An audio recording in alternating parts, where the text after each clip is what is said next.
All right. Okay. I think we're good. I think we're good on the transition thing. I just had to. I just learned that I actually have to do like. I'm on landscape mode with VC face, so everything's pretty much flipped on its side, you know. But I mean, outside of that, let me just double check. There we go. Still not locked. Am I actually talking? Am I not talking to a void? Just double checking on the chat, just in case someone's in here I am not saying hello to. Just double checking. As y'all understand or see, I have yet to upgrade from. I have yet to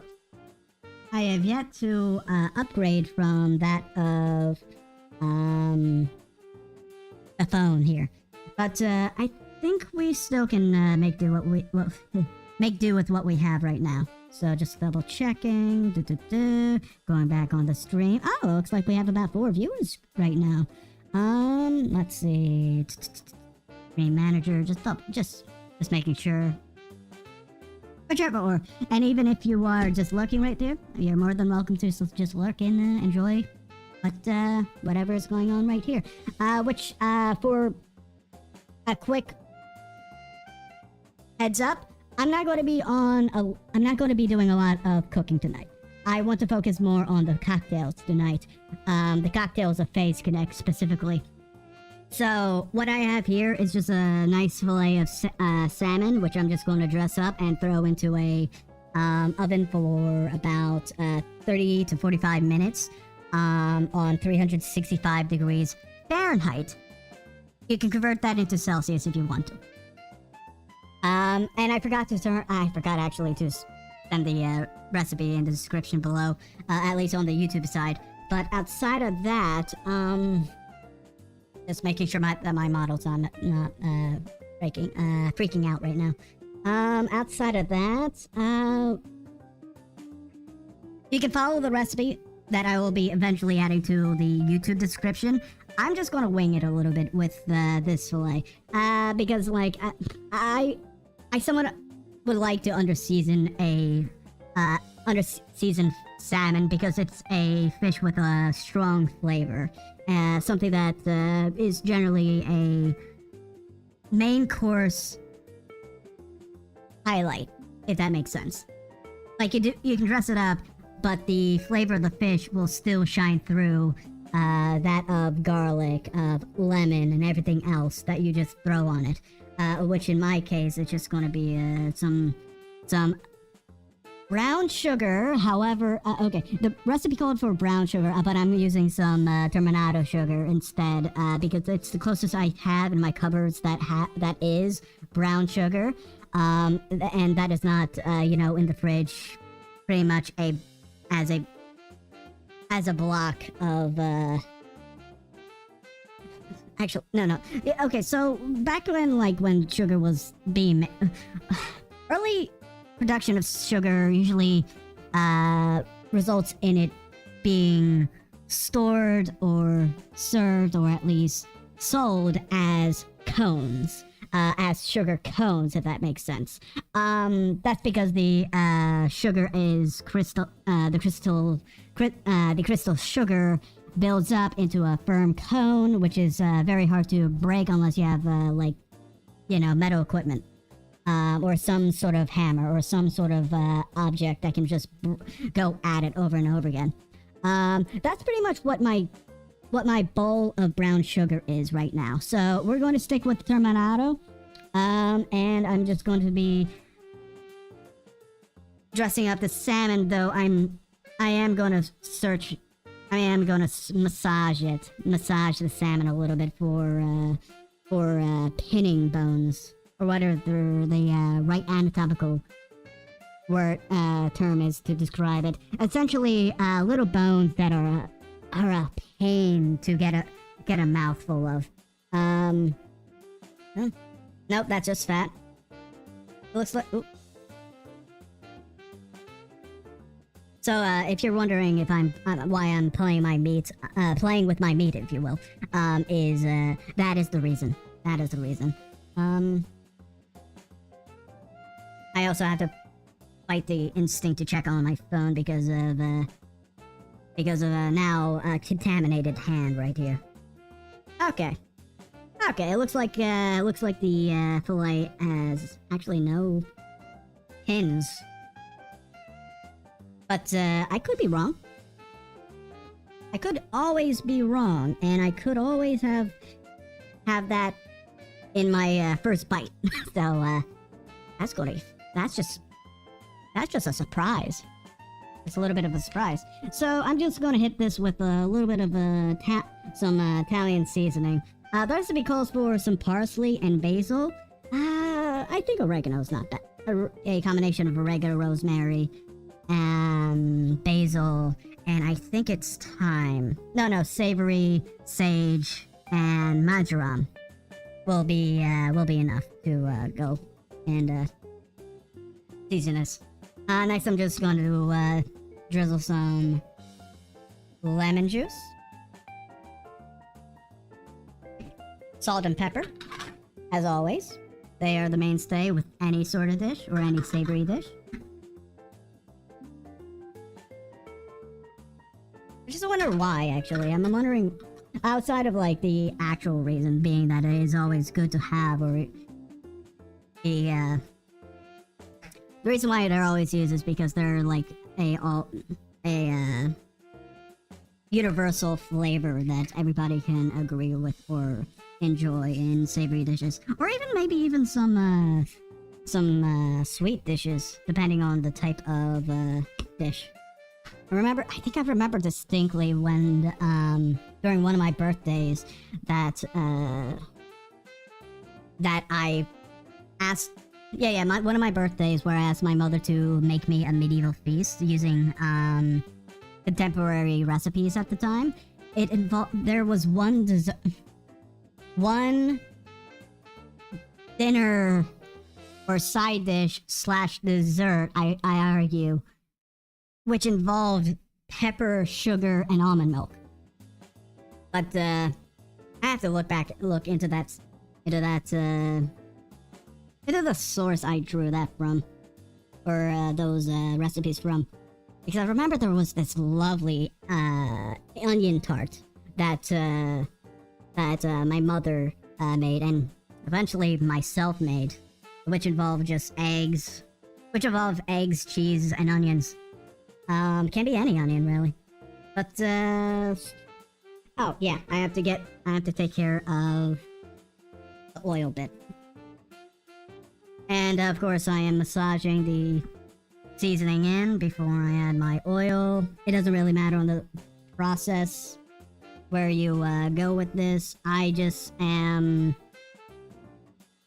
The pictures on the in the recipe that I'm working from has pretty much you marinating the fish briefly in this sauce. Of course, a little bit of just a little bit of oil on the skin. You don't want to coat it too much because when you have it skin side down, it's going to be very, very lovely and I think crispy. Unless I'm thinking of just about the pan frying type or method of cooking salmon, which can definitely be different from what we're doing right now, which is baking it in a tin envelope or aluminum envelope. So, with all that seasoning done and all that oil kind of rubbed in around, we're gonna throw this into some tin foil. And then off to my right, your left, I'm going to be transferring it to a pan and then throwing it into a preheated oven that I set off before this stream even started. So yeah, hope you enjoy me playing with some meat right now.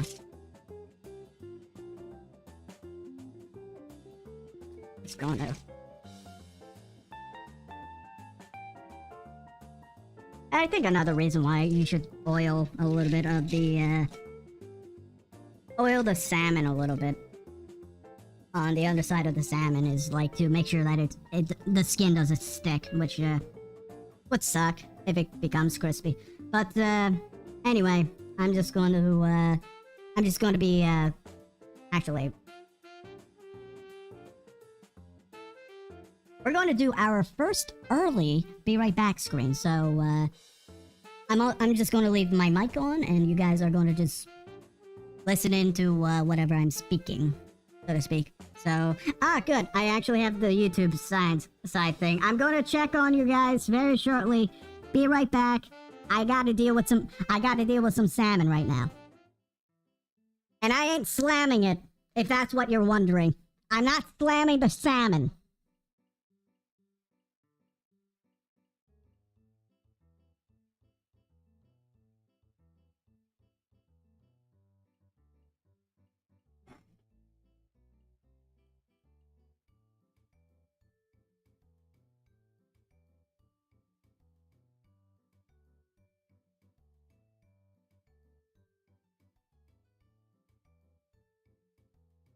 Looked away for about 7 minutes as I was playing with some meat. I looked away for 7 minutes while playing with some meat, and already people are piling in. Alright, let's look at the live chat on the YouTube side. As I transfer back over to the bartending scene. Bunch of... Why are you like this? Why are you like this? Why are you like this? Why do you like drinks so much? Well... Quoting from the manga and both animes, from both the 2006 and the 2024 anime, the reason why I like drinking and why I like alcoholic drinks or cocktails or even just drinks or liquid or my liquid diet in general is that every drink has a story and every story has people. So, I mean, every time I have a drink, usually it's in company. Every time I have a drink, it also can be used as a libation, either as a means to... Oh wait, I just realized that my hands are not on screen because they're blue, and I just have to cut myself off like that for one reason or another. But anyway, I should have gotten the caption, the Twitch caption. Plug-in at some point. I should do that.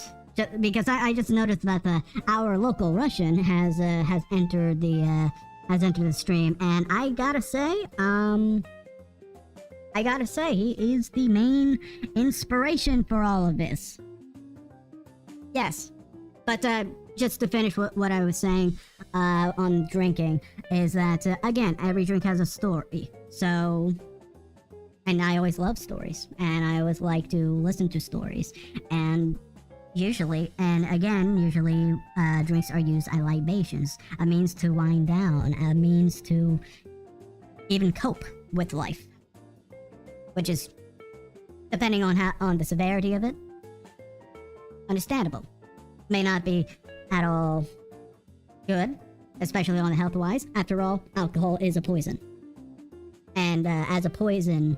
And as a previous distributor of poison, you have to be careful with it. Otherwise, it'll kill you. Either in the long term or, overnight, because, I've had some bad... I had some bad experiences with, booze, but I still keep going. Okay. Why the fuck I'm blue? Why am I blue? Quite simply, it's just because of, the illusion. As Randy Feltface or Felt Friend. Oh, I just realized I forgot to turn on the timer on the oven. It's been about a minute, right? Too. Okay. I'll be back.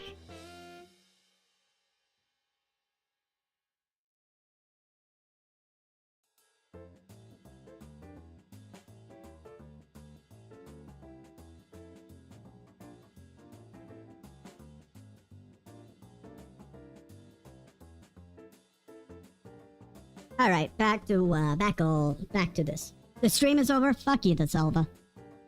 Oh, shit. Malarkey. I know I was cursing up a storm last night, but I still want to control myself, be a little bit more respectful. I also would like to bully you in the process. But overall, outside of that, let's actually go on to... Let's actually go on to the reason why I'm actually on the stream. Outside of our local Russian friend right here, or in the chat right now. You see, well, first and foremost, are you guys on the stream? Okay. So first and foremost, I felt challenged by our Russian friend right here. Which, by the way, challenged to make this sort of thing. After I saw Face Connect's Runie Ruse actually putting out a cocktail stream back in, I think it was March, when I actually got that inspiration. And like before then, I've been planning this for about like a year. Like, at one point am I going to actually do this? At what point am I going to like diversify myself in a variety of things, such as cooking, which I want to do, but also I want to do cocktails. Of course there's that, but the triggering point is the fact that Runie Ruse did not at all show how to make the cocktails in her stream. It was all tell but show, or all tell not show. Hold on. Let me yeah, okay, I think I said that right. I think I said that right in a grammatical way, or at least how you would say, like, show, don't tell. She did, no. You see, Runie Ruse did a tell, not show means of making cocktails, or going through the process of the cocktail stream, which, mind you, I have no actual issue with it. I'm okay with it. In fact, the yapping that went on in both the stream back in, again, my memory's fuzzy, March, as well as recently this month, if I remember correctly, when Offkai Expo, and Hollow Takeover, when Hollow Takeover sent out its new line of Face Connect or Vtuber themed cocktails, which on a side note, it's practically, they practically take classic or tried and true cocktail recipes, slap a Vtuber name or at least thematic name on them, and put them out as as their drinks, which again, it's not an it. There's no issue. That's industry industry standard. You're pretty much producing a little bit of a special drink that way by giving it a story, giving it meaning, and again, per usual, every drink has a story. Now, I'm just catching back up on the chat. So, as a result, I'm going to be doing what Face Connect did not. And I'm going to be showing you guys how to make all these cocktails based off of the recipes found on those streams. Because they were not at all put on the Twitter account, which I just like swam through to get to the stream. So I had to parse things together.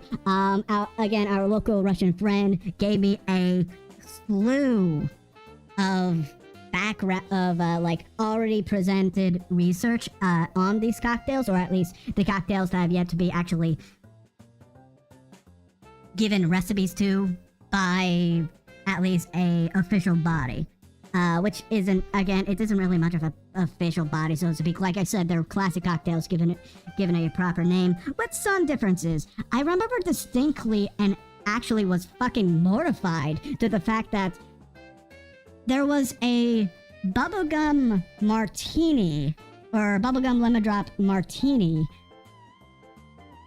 that uses bubblegum vodka and lemon juice, and only those two ingredients.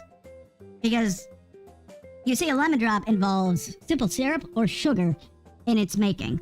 It's bubblegum vodka, some sugar, or simple syrup. Which again, simple syrup is a ratio of water to sugar, and then lemon juice, shaken up in a tin and then served in a martini glass.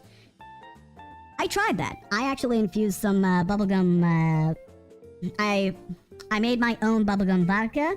I pretty much squeezed a bunch of lemons in order to make the juice. Oh, in order to make juice that was necessary for making. Sorry about that. I'm trying to make sure that no.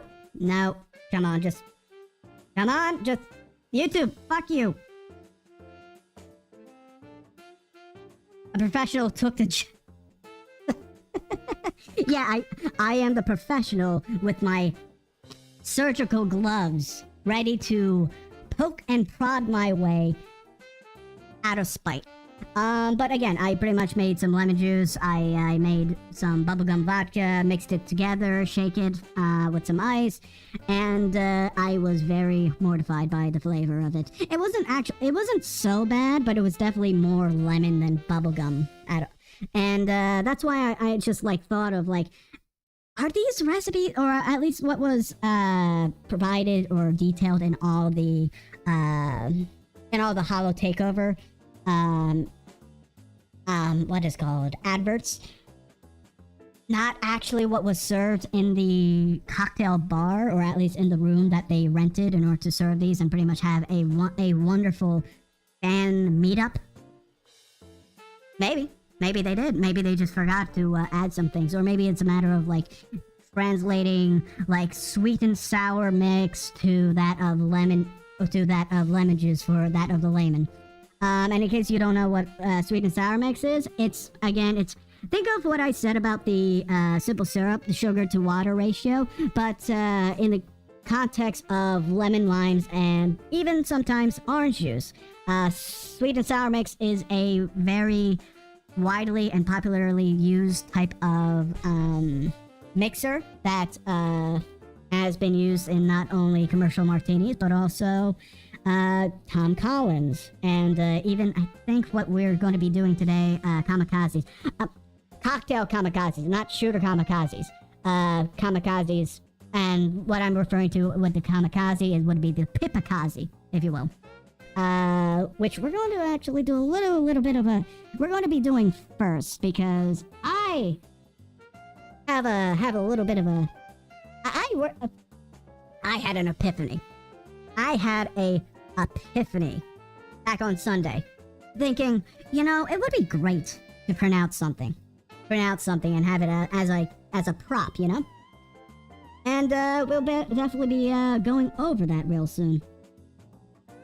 Hold on, I'm just making sure that my live chat is actually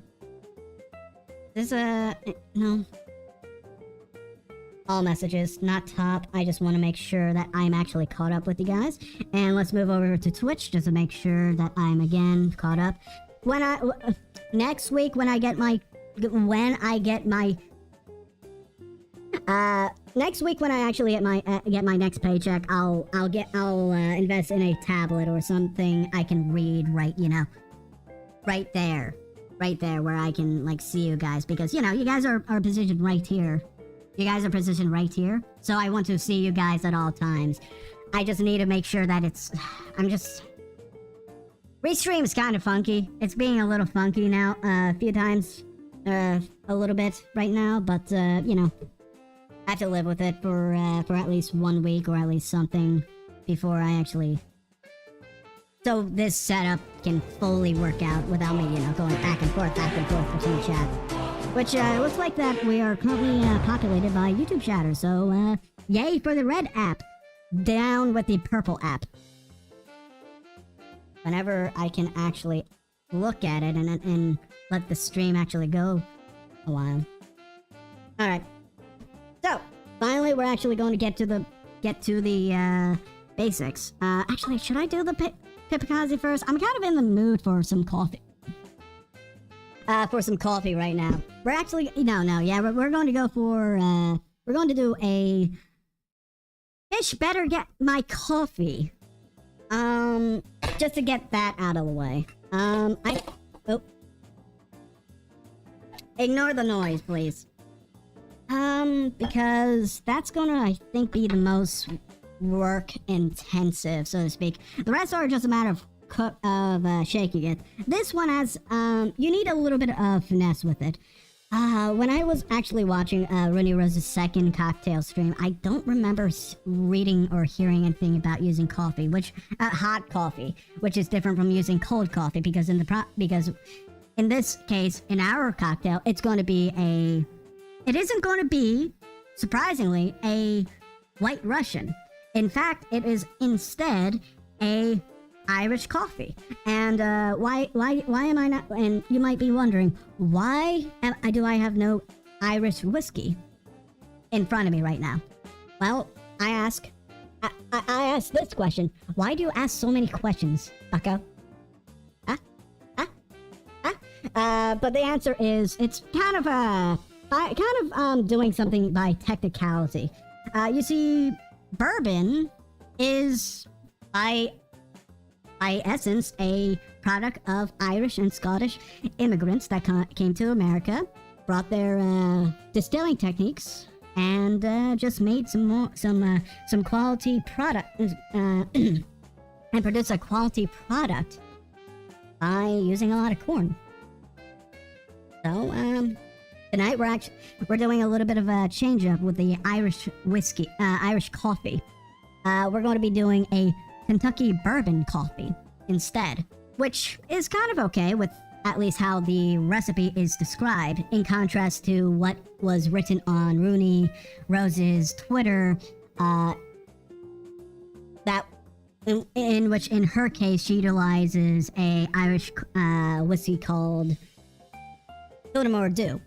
And don't get me wrong, there's definitely going to be a difference in flavor, or in a flavor profile, if you use bourbon compared to Irish whiskey.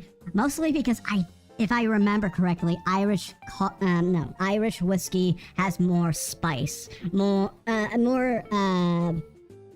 a, not a burn, so to speak. That's not an alcohol burn, just more or less a, how do I say this? Let's just say it has spice almost akin to rye whiskey, but also not rye whiskey, if that makes sense. But yeah, no, we're just going to be doing this. And we're not shaking it in a tin. Not all cocktails need a tin. I'm using this for something that I want to show you guys. In case you don't know what I am holding right now, or held beforehand, and like, I think, did I? No, I didn't use the shaker last time. Anyway, if you guys are not familiar with this, or if you guys actually see this right now, this is a hawthorn strainer. It's a strainer that is very good at filtering out big ice chunks from shakers. But also, it's also good as a spring. Oh dear, I hope I didn't break my hawthorn strainer. God forbid that actually... Oh, no, it's fine. I'm probably going to have to move it around a little bit, just to make sure it doesn't thing. But, no. When you, remove it from the... I've been having a bad case of fruit flies lately. So if you guys see me jerking around, besides that of, like, technical issues with my model, it's just the buggers that are in my face. Like, they own me or something. But, and I'm just realizing this might not be actually big enough to, carry it, which fucking sucks, because I actually want to use my Boston shaker, for it, but I guess the, cobbler shaker will be our primary shaker for tonight, just because of how small it is, and how large this... I know there's a little dirty joke there. I'm trying to avoid saying, but I'm gonna avoid it for the sake of brevity now. But no. Tonight so where was I? Where was my line of thought? Okay, that's the reason. That's what I was thinking of. Tonight we're actually not going to be using the canned stuff, nor the stuff in a container. What are containers generally called? Like, you know, not Tupperware containers, like the Cool Whip containers. We're not using whipped cream from a can. Or a container like that of Cool Whip. We're actually going to be making some of our own using our Boston shaker, the spring of Hawthorne strainer, and some heavy whipping cream. And let me tell you, this stuff is magical. Or what I'm going to be showing you guys is pretty magical. That'll work. There won't be any issue. Maybe I should shake the heavy cream up a little bit, just so you know. Get everything incorporated before I pour. You don't want to have the milk fat going too fast.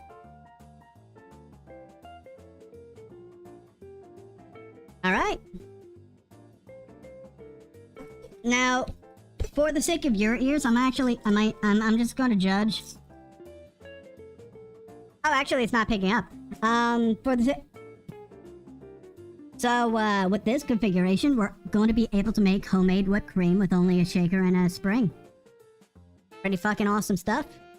Absolutely, mixologically incredible, if you ask me. So, I'm just going to do a little bit of an underhand shake right here for about 30 to 40 seconds. In fact, where's my...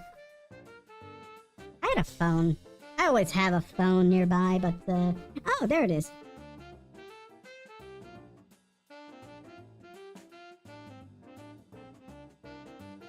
There we go. I'm going to put myself on a timer so I'm not wearing out my arms when doing the underhanded technique or underhanded shake, because I'm not. I'll be honest. I'm okay with like doing an overhanded shake with my shakers, but underhand is always awkward because I want to say I have a wider frame or wider reach with my arms, if that makes sense. So doing this is very weird to me, or very awkward when doing it. But you guys have to see what I'm doing right now. So we're just going to cut down on my timer right here and set it up for 40 seconds. So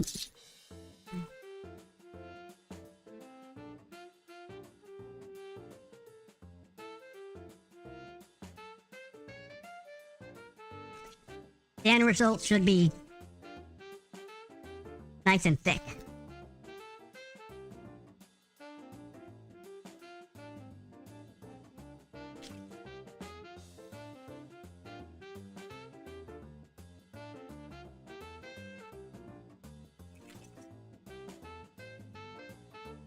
It should be, at least. I hope so.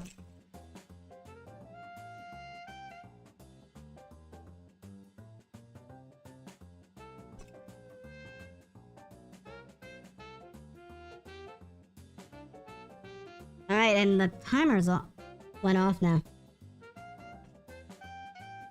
Ah!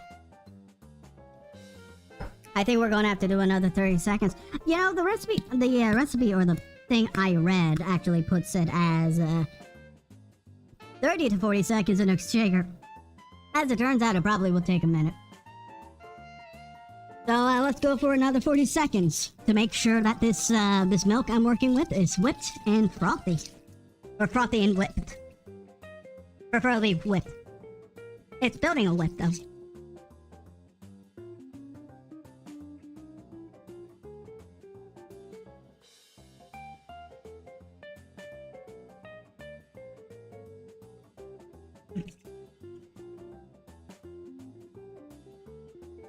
I'm gonna have to move a few things right here just so you guys can see my action right here.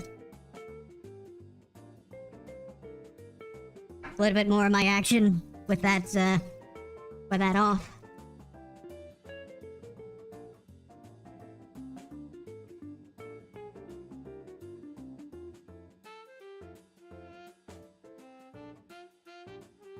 Timer's off, but I'm still going more assume you should know that it should be nice and wet by the time the inside doesn't sound like it's liquid bouncing off or bouncing back and forth. Oh. So, okay, for me, it was about 80 seconds. It could always be better, it could always be shorter for you, depending on the temperature of the heavy whipping cream, in addition to how much you're shaking it. But in my case, it's nice and frothy, and I'm going to show you guys real quick what it looks like up close in the shaker right now. So, give me a moment while I pull it up. At least this right here. We got a different camera angle, but, you see what I mean? Do you see what I mean, people? Do you see what I mean here? Nice, thick, and certainly tasty. That stuff is what we're going to be garnishing our Irish coffee tonight. And I'm going to be a happy cat at the end of this. At the end of it. Once I actually start building here. So I think I finally got around to it. We're around to describing it now. So,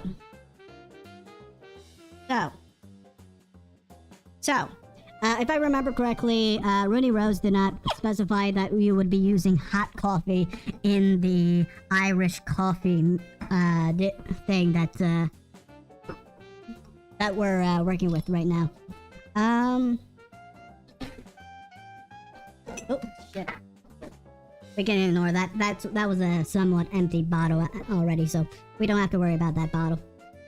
So, the reason why specifying it is important is because this could always turn into that of actually a White Russian with whipped cream topping, or a White Russian with whipped cream as a topping, instead of a Irish coffee, which is important to distinguish, because you need hot coffee in an Irish coffee in order to actually melt the sugar that you would be throwing in.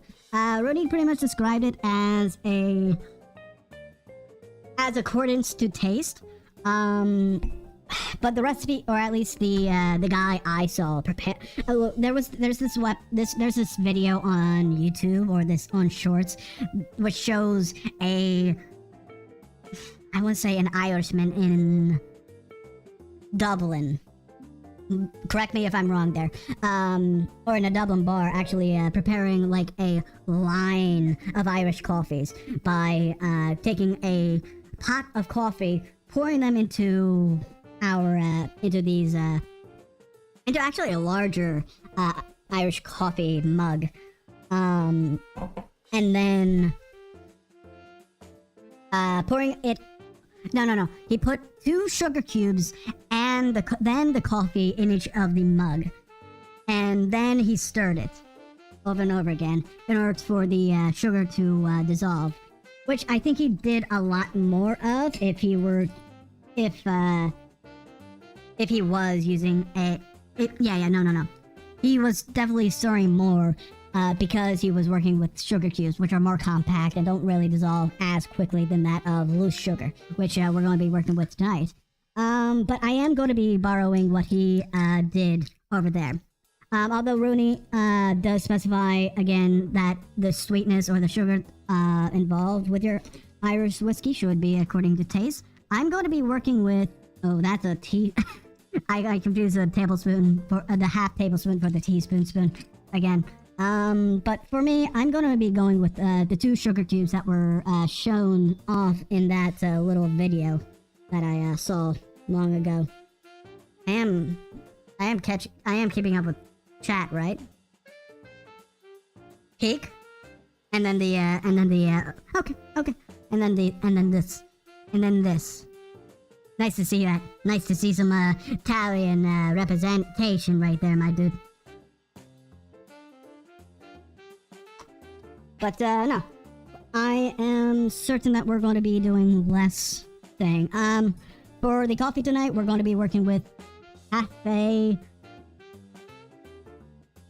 Bolesta. I think it's if I remember correctly.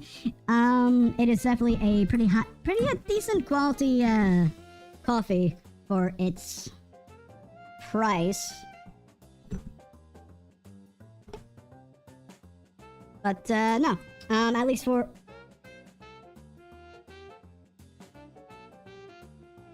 I just realized something.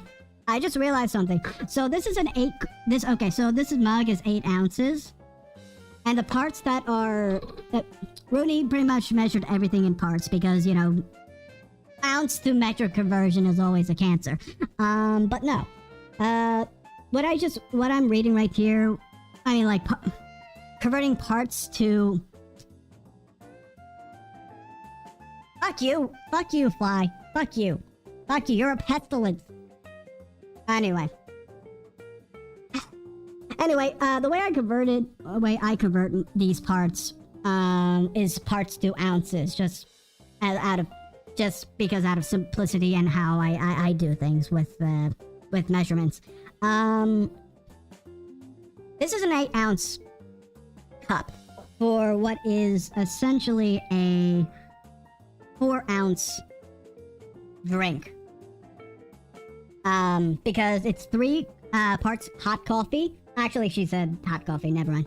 Hot coffee to that of... Oh, wait, no, I don't think she... No, I wrote that out.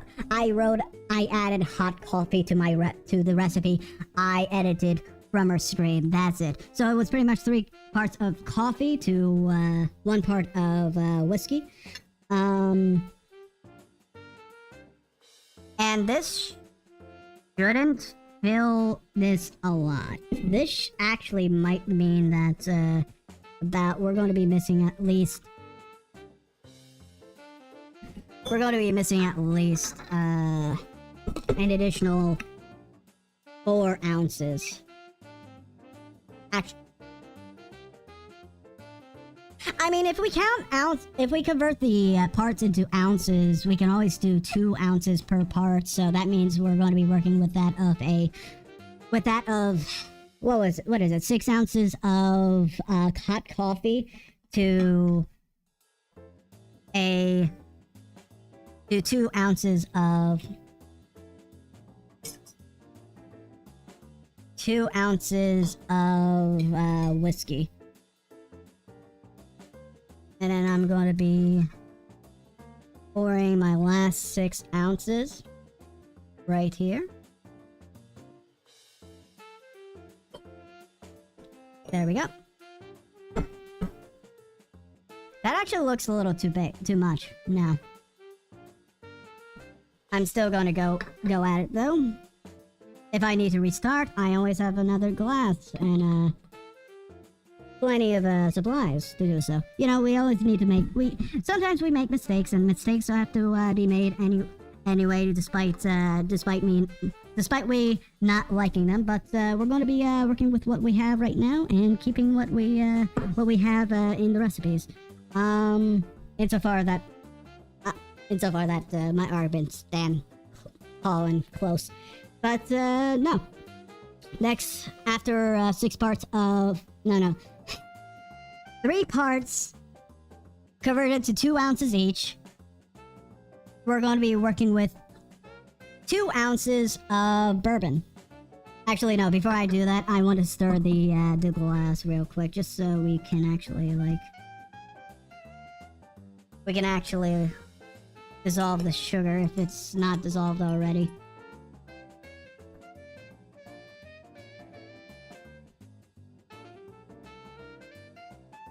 There we go. And then... tasty.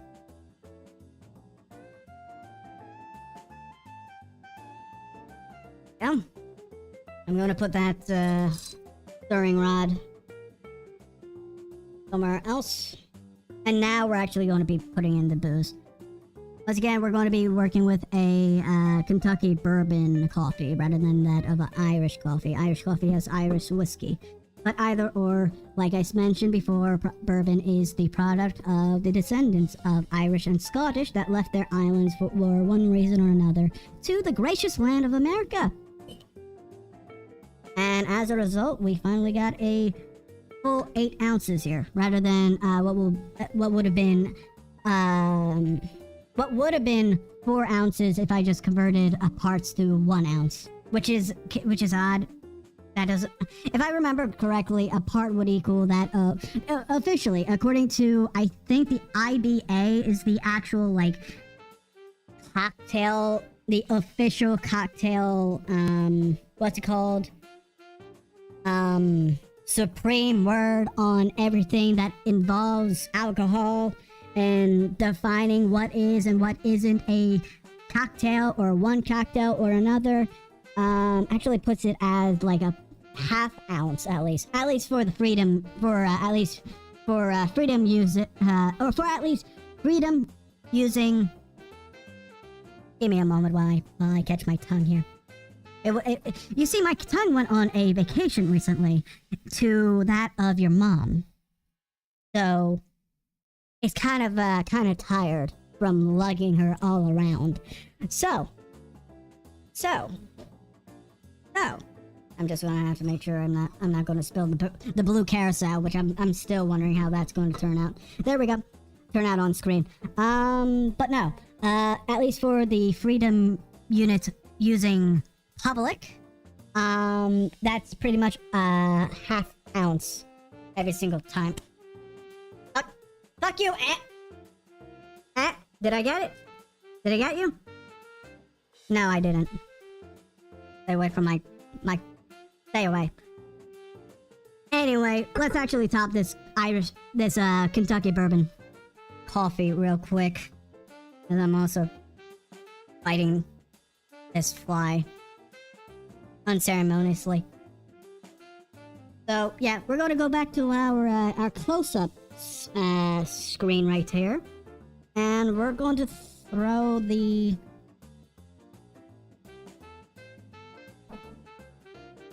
Kentucky bourbon coffee right here, or what its proper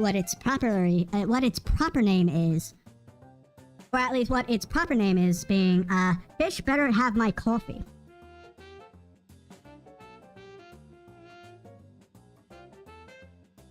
So to note that I actually did not fully how do I say, followed all of what Rudy put down in parts. Oh, come on.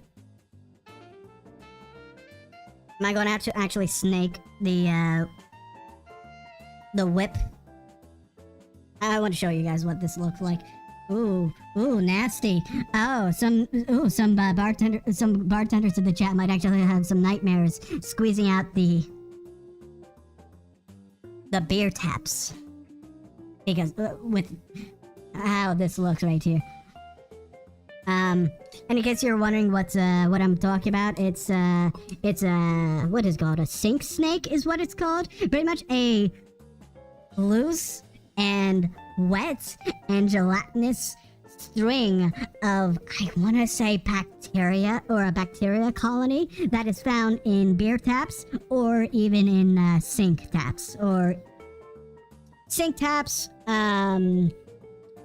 jets or soda jets, and drains, depending. But no, I think we can just like pour what is here on top. Pour what is here. I think we can pour what is here on top of the thing here. Ooh, look at that. Look at that.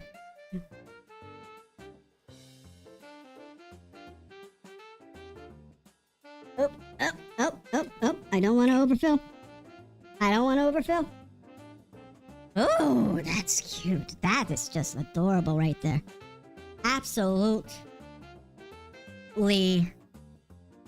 unexpected, but I'm happy for... It was completely unexpected, but I am very happy for how it came out. Despite it looking like some melted ice cream. So, yeah. Oh shit, Leo. I'm just noticing what. I'm just noticing your messages on. I'm just noticing your messages on Twitch. We're actually gonna have some activity here. And as soon as my phone updates, actually, there we go. There we go. Wait, are you going to do phase drinks that have coffee and not use some phase coffee? No. No, Leo. No, Leo. I don't want to have some phase coffee. I understand it would be. Hold on. I understand that it would be very. Oh fuck! I think I actually used too much. Yep, I used too much whipped cream. I understand it would be very thematic, and all of that jazz. But I'll be honest, I don't want to drink bad coffee. And I know for a fact that the coffee that I got for this is pretty high quality and highly good, really good roast. It has a really good quality roast. So let's actually have some of this go down the poop chute. Not the poop chute, the pie hole. There we go.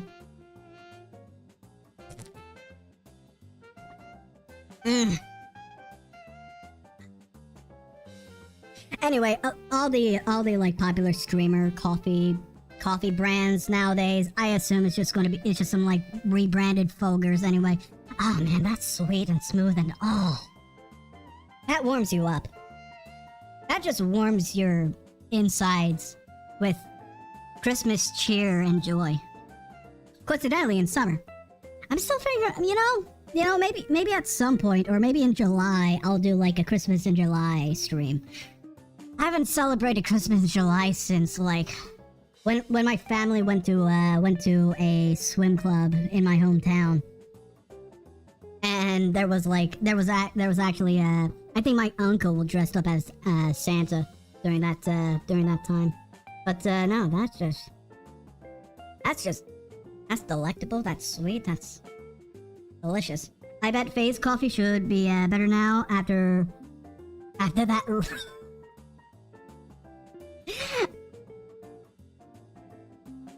Yes, it would. I don't know. I'll probably buy some, just test it, and actually redo this recipe with Face Connect. With a Face Connect coffee. But I'm going to take another sip, and I'm probably going to be sipping this during stream compared to more throughout stream, because like again, this warms you up, and I love it. I'm taking a third sip now, which might be unwise. Not gonna lie, might be unwise to do. Oh, actually, if you want to garnish this even more, add some like pumpkin spice or like cinnamon or nutmeg, and that would absolutely turn this into a spectacular Christmas drink. Oh, I'm feeling a buzz now. So I think I need to put this down a little bit. I want to at least get one gulp in for all the drinks before I cannot function anymore. Or at least have a little bit. At least have some tightness to, judge whatever the fuck is going on here. Yeah. Dark beer. Yeah. Fell for the advertising. I'm not sponsored by anyone, that's for sure. I wonder if I will ever actually get sponsored with how I act. Which I feel like I'm the most vanilla. Or at least somewhat vanilla when it comes down to this stuff. But you know how things are with people. That's weird. There's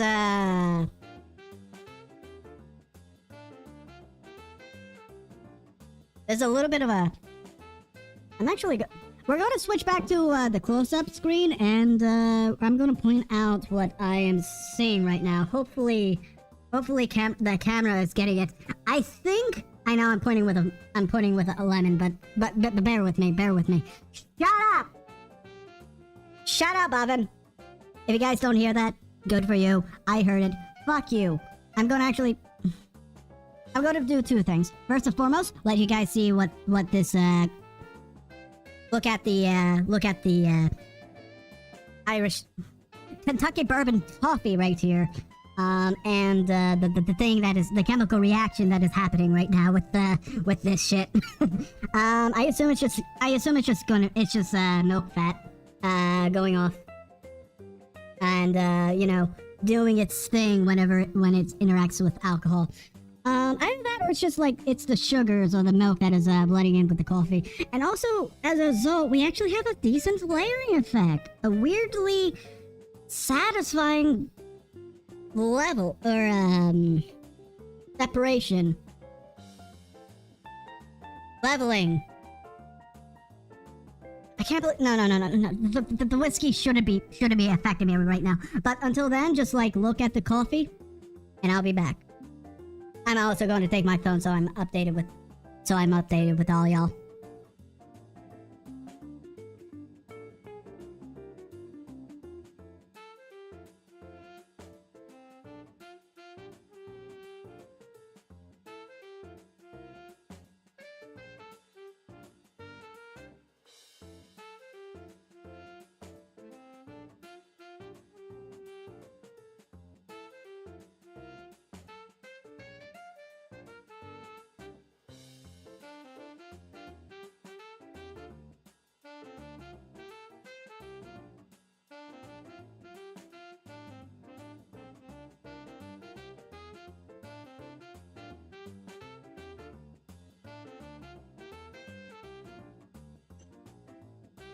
I am back. I am back, people. I'm just trying to get things back to set things up for the next drink, which I'm gonna do oh man,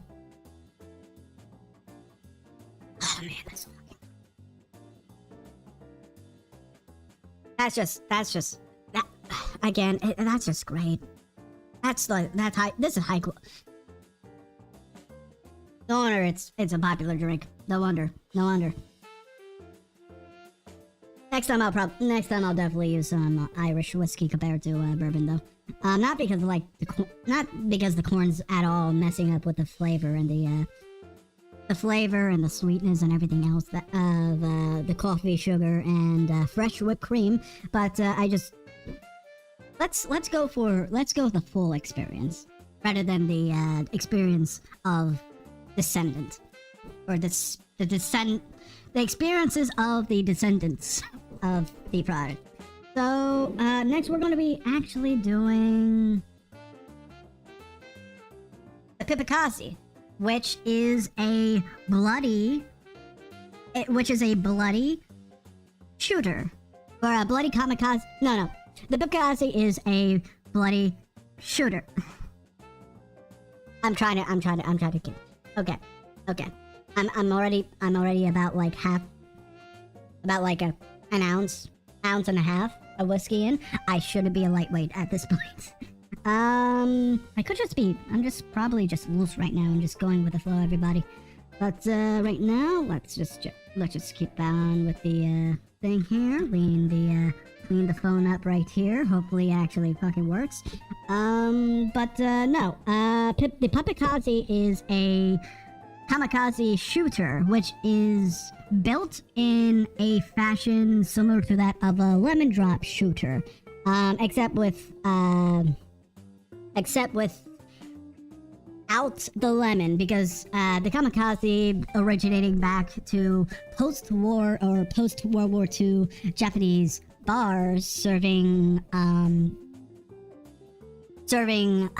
what was the American servicemen. There we go. That would be the best way to describe it. Post-war Japanese bars serving post-war American servicemen came up with a drink that would be which had a strong bite to it, and could bring someone down or something like that. I guess that's the idea behind the kamikaze, because of how many kamikaze fighters were used by them.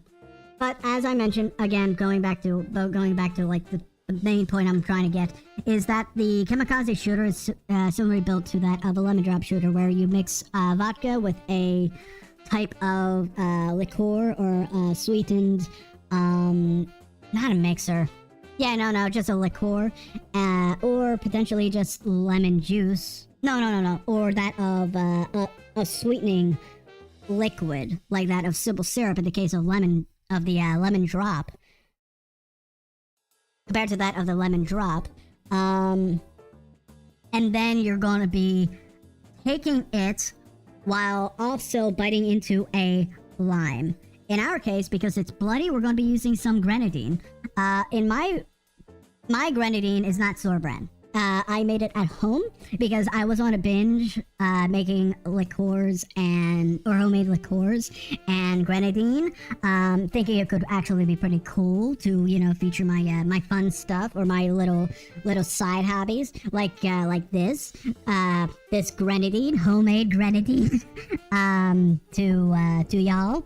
But I could also think, but then another part of me thinks, yeah, probably pretentious to the fact that I'm using some like homemade ingredients that I had some free time to make. So although it's not at all actually like, although I might be actually overthinking it, and this could just again be pretty cool to the fact that I'm just like, I just converted like a apple soda or Mexican apple soda bottle into a well, syrup dispensing bottle. We're going to be going over, we're definitely going to be going over how to make syrups in another stream, or potentially even like some side or prepared content. But for this Grenadine, if I remember correctly, it's a 2-to-1 ratio when it comes down to making this one. You're going to have to throw like 2 sugar to 1 Grenadine. No. It's because I had to stop there. I'm trying to remember the ingredient, the actual ratio. I might actually be wrong there. I'm not going to say anything further. What I'm getting at, it's almost similar to that of a rich simple syrup, if I remember correctly. And if it's a rich simple syrup, or the same ratio for a rich simple syrup, it should probably be 2 sugar to 1 juice. I would highly recommend standing off on that and actually looking it up for yourself, because otherwise, yeah, you're right now trusting someone that is kind of like 1.5 ounces of whiskey into it right now, and I don't know why I'm a lightweight all of a sudden.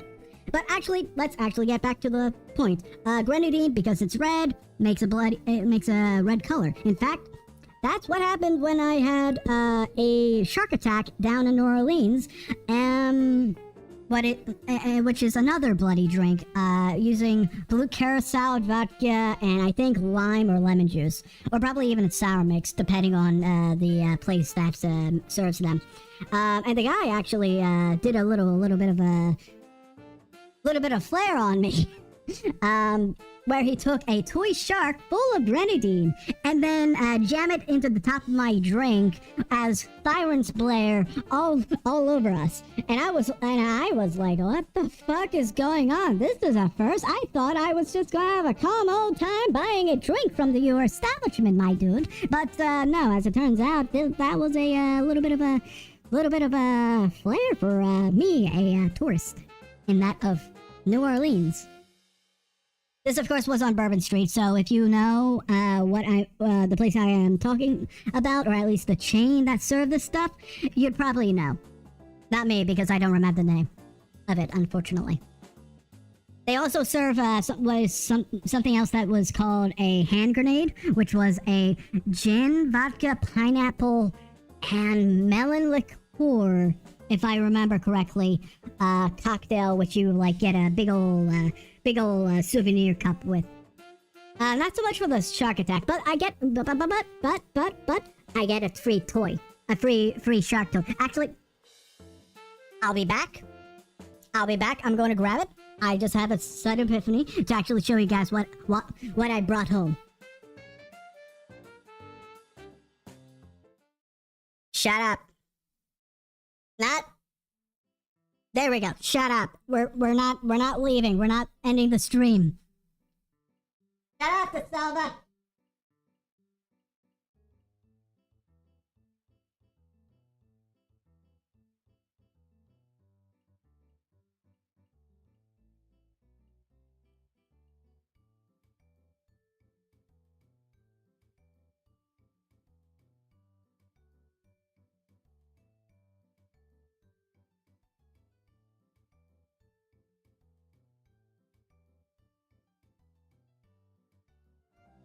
Let's see if, I'm hoping that this... oh, yay! Yay! It actually shows on screen! This is from my time in New Orleans. I'm happy the fact that I can actually show you guys in its full glory and entirety. I also made like a little cute little picture at some point on another account in the past of this little thing trying to attack Okata, whatever her name is from Fake Go, from eating her cake. But outside of that, this is what shocked me.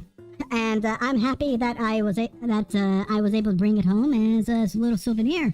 In fact, I could probably do what the fella did back in New Orleans and surprise all y'all somehow, some way. But then again, it's not really a surprise considering I already showed you guys this.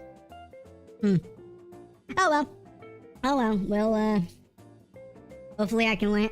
I'm gonna throw it to my sink over there, to my right, and voila! It bounced into onto the floor. Damn. Anyway, let's actually get to squeezing these limes. Or no, cutting the limes. In fact, because our Boston shaker is currently out of service right now, we're going to be working with that of the cutting board right here. Ooh. You trust me? You trust me? Our local Russian fella? Our local Russian friend? Good. Good, trust me. Trust me, an American.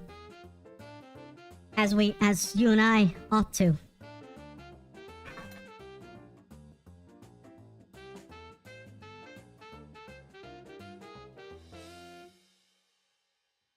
I should be able to... No, this has a built-in strainer. I just remembered. Anyway. So, before we actually prepare the Pippakaze, we want to... Well, I want to actually do a little bit of massaging on these limes here. Before I cut them in half. Oh, wait, no. Cut them lengthwise. So that you're not cutting into all of the pit. By the way, this is another way you can make garnishes for the actual cocktail, or the actual Kamikaze cocktail. You just cut it, you just quarter it, like so. If you want to make a garnish, you cut it in half, but not all the way through, only to the pit. And only to the pit, okay? Any more of that, it becomes very fragile, and it'll snap in half. But, I mean, this is a little loose right now. I can't really fit fully on a cocktail glass. But, I don't think I don't need to worry about this being, tainted or contaminated when it comes down to flavor. When it comes down to the Meemaw juice we'll be drinking later. But, yeah, this is pretty much how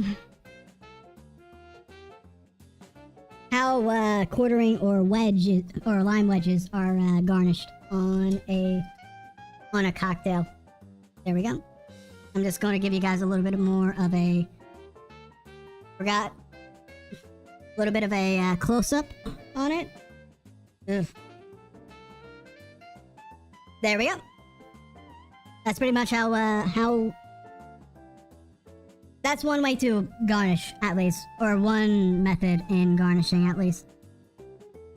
There we go. In our case, we're actually going to we're not going to waste. We do not waste. Well, we do waste sometimes. But we do not waste garnishes. We just put them aside for a later time.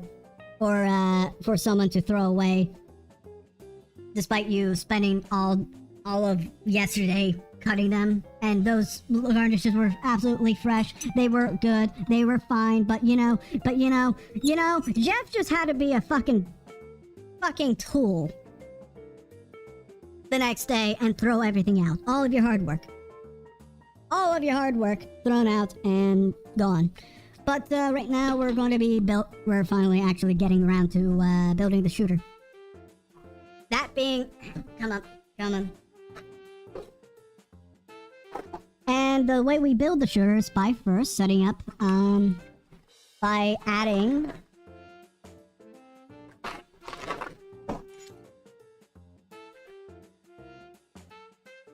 Ice. Give me a moment. I just dropped a prop.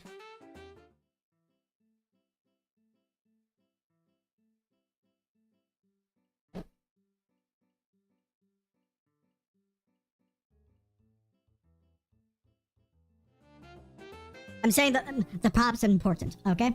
Important.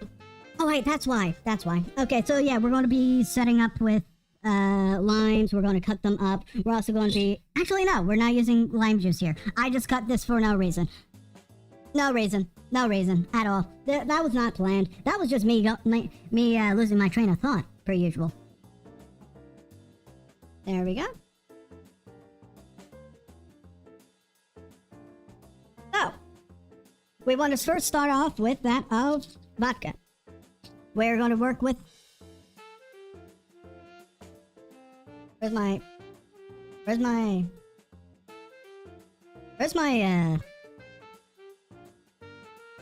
Oh, there it is. There it is. We're going to be working with about a cup... an ounce and a half of vodka. I'm going to be I'm working with... Oh, that's an overpour.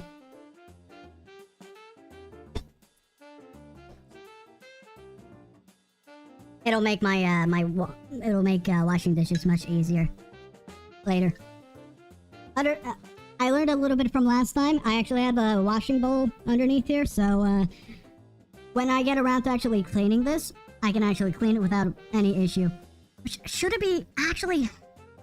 Nah, I'm not going to contaminate drinks by using a dirty or old shaker. But no, a ounce and a half of vodka. If I remember correctly, it should be a half ounce of triple sec. In Runie's case, she went with the tried and true Contra, which is a very popular brand when it comes down to both pretty much any type of lime or lemon based drink, or any drink that calls for triple sec. Because of how, embedded Contro is. But in our case, it's going to be pretty much our house-made triple sec, which was a combination... Actually, no, this isn't much of a triple sec. So the difference between triple sec and that of curacao is a matter of sweet... I was going to try to say, like, I made curacao.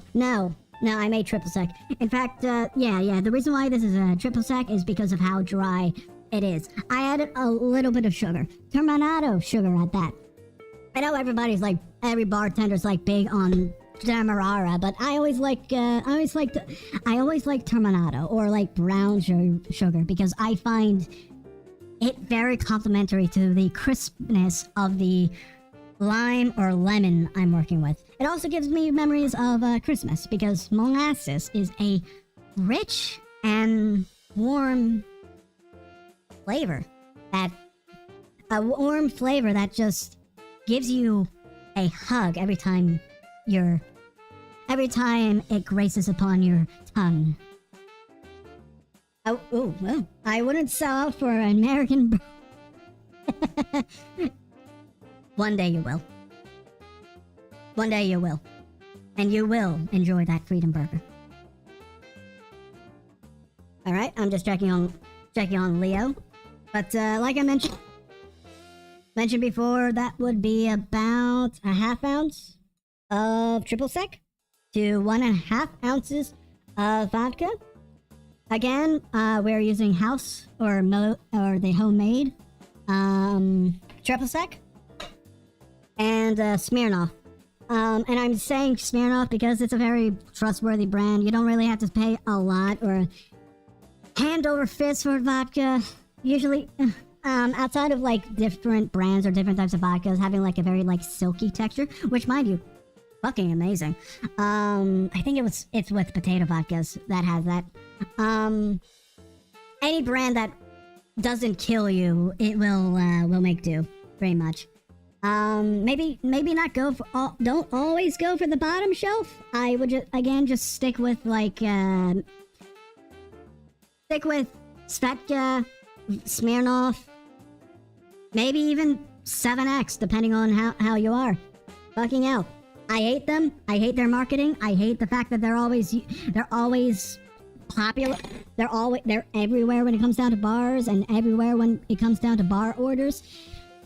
Tito's is a fine corn vodka that you should pick up and be okay with. You don't have to go for the Grey Gooses in the world, because that shit was just that shit is all marketing. You don't have to buy Grey Goose. And anybody that tells you otherwise just bought into the marketing. That's it. But anyway, we're going to do a one-handed shake right here. Actually, I'm going to... That is actually picking up on my microphone. So, we're going to cut my mic for a moment, and then we're going to be...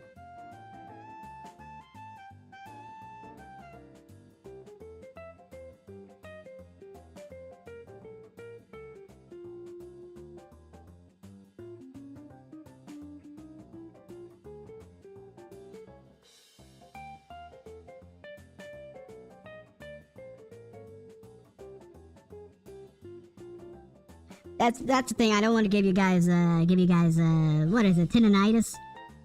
The stuff that happens with the ear. Oh, I think we actually have more than one shot here. But come back here, you bastard!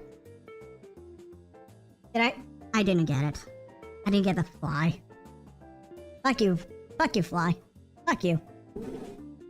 But anyway, I'm actually going to pour it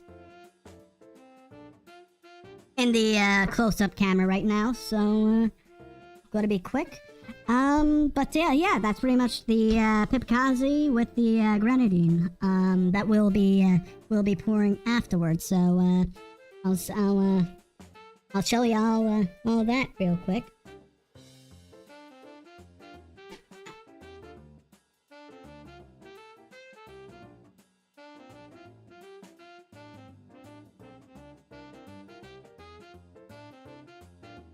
It looks like my cobbler is leaking right now.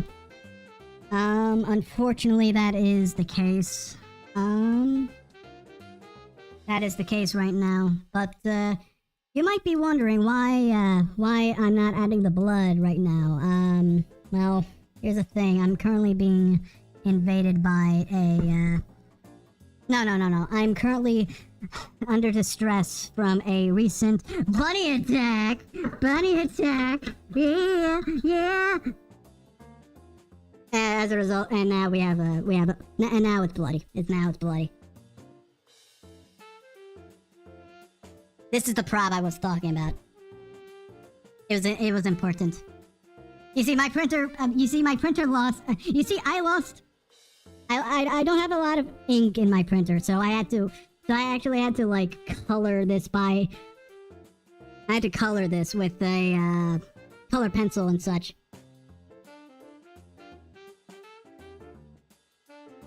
So hope y'all enjoy my arts and crafts project that I spent today and yesterday over. My own custom Pippa standee. Such a cutie. I know. She's a cutie. I like that. So, we're going to actually, switch back to... Actually... You guys! I'm gonna have to, quickly dump something. So, you guys can look at Pippa for a moment. As I clean my shaker real quick. And, clean things off right here.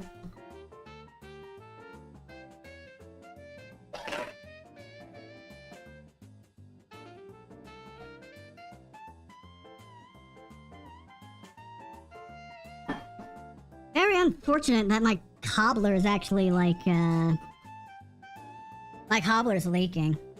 It might be a little issue. I don't know. You see, the cobbler shaker has always been my first shaker. No, was my first shaker. Yeah, no. The cobbler shaker was my first shaker ever when it comes down to making cocktails. And the fact that it's like it probably is coming to the end of its life or its use life really gives me a little bit of a sadness, a little bit of the sad times. Because, you know, I had a lot of memories shaking daiquiris, specifically spice daiquiris with 2 ounces of Captain Morgan to 1 ounce of simple syrup and 1 ounce of lime juice. That was pretty much one of my first cocktails I ever made, outside of rum and cokes, which arguably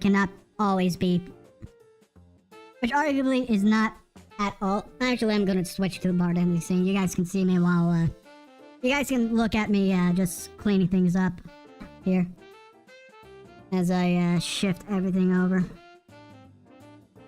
and set things up in a way that looks competent, looks pretty professionally made, you know? And I have to quickly clean up that red Kamikaze stuff because that would actually suck to not do. By the way, the amount of grenadine that you use is according to taste. I would recommend probably a 1/2 ounce or a 1/4 ounce. Heavy on my emphasis on the 1/4 ounce of grenadine to make the shot because grenadine's sweet. Grenadine is a very sweet syrup to work with, and very fruity and it's very strong. There's a lot of strong flavors in grenadine. So if you're okay with that, and if you want to actually taste the pomegranate in grenadine, which is why its namesake is grenadine. It's literally grenade, and pomegranate is like, I know, has some root things with. No. Grenadine is called grenade. Is named after has a French root. Pomegranate, I have to brush up on that etymology. But anyway, if you like the pomegranate taste, go ahead, add more. If you don't, and want to have like a balanced shooter, which kind of like as a shooter, you're not going to taste a lot immediately, unless it's a beef 52. But another stream, another time, another everything else that we'll be dealing with another time. Not right now because I'm currently busy with the Face Connect right now, and all these fucking sad girls, these fucking hags. But, no. I think we are set right now. So, right off the bat, this is a Pippa cocktail, or, but, yeah, no, this is a Pippakaze, which is a Kamikaze shooter with a little bit of grenadine to make it bloody. A bloody Kamikaze shooter. And the way you would actually eat this or drink this is by taking a lime wedge, and then after you either down this in whole, most of the time in whole, I'm going to go for like halfway because I have a stream to run. I'm not drinking to get drunk. I am drinking to educate y'all on how it tastes. Because, you know, as far as I know, smell-o-vision has yet to be invented, and taste-o-vision has definitely not either. But no, this is the way you would consume this is by, you know, drinking the shooter or gulping down the shooter. And then following it up with a lime juice. You know, eating the whole lime. Afterwards. What kind of limes are these? These actually are fucking sweet. That could just be the grenadine, but... No. No, that's one way. Okay, actually, there are 2 ways. That way is the lemon drop method. Or the lemon drop shot method. Oh, okay, it looks like I'm actually going to drink this whole thing on live now. But no, the next is by just squeezing a little bit of lime juice in. A little bit of lime juice, and then taking the shot. So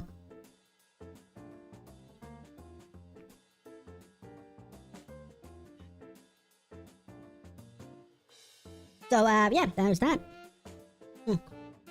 Ah. I do like Grenadine. I do like Grenadine. Especially this homemade stuff. Oh. So fruity. Okay, so how you can source pomegranate juice is simply by getting those 100% pomegranate juice bottles, so to speak, that you can find at a local grocery store. Even Walmart has them at this point, so you can do that. And either that or actually getting a fresh crate of pomegranates and juicing them for yourself. Which in my case, it's kind of that's a little too much work for me. Despite it probably being also very, like, fresh in flavor. Like, these limes are sweet. I'm just realizing that I'm probably just gonna chew on these for a moment while I catch up on the chat real quick. Oh yeah, how are y'all doing while I'm juggling between this stuff? No, I need that martini glass. Thank you very much. I will consume the Meemaw juice. Fuck you, physics.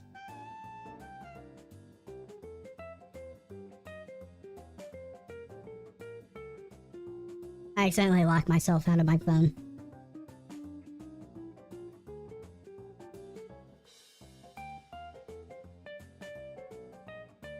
Okay, my live chat is actually... There we go.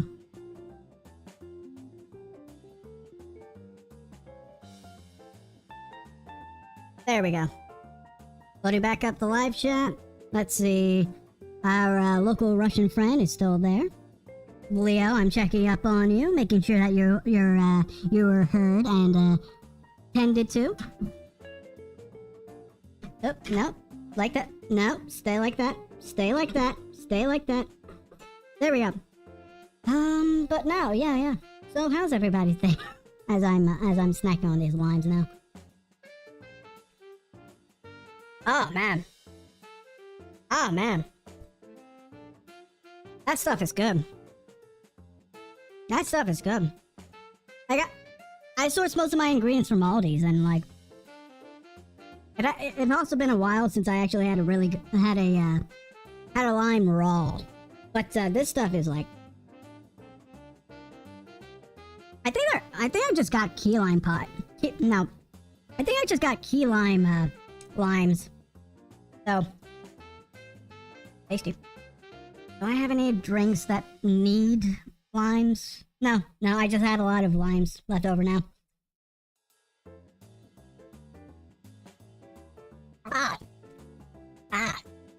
Okay, now they're better. Now they're better because I bit into... great. Right, now it's, great, the pith is now in on my tongue. Great. You know, back when I was younger in my college years, I saw The Godfather. And one really distinct scene that stuck out for me was in Godfather 2, when we explored Don Corleone's backstory, where he was walking in the street or like standing around in his neighborhood while eating an orange. And the way he was eating the orange was whole. I'm not talking about that he was taking a knife and like a bunch of those like supposedly badass men do with an apple.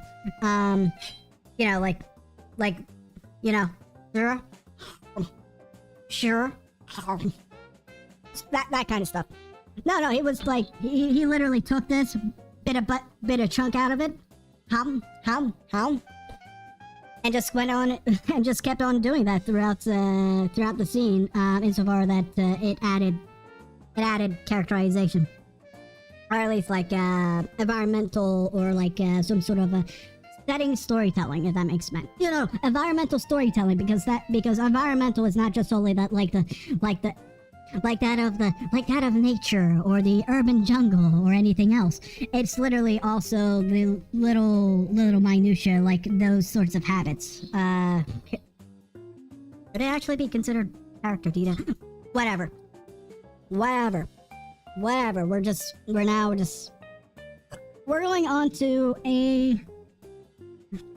going to go ahead and build ourselves a Pondozer, which is a Colorado Bulldog.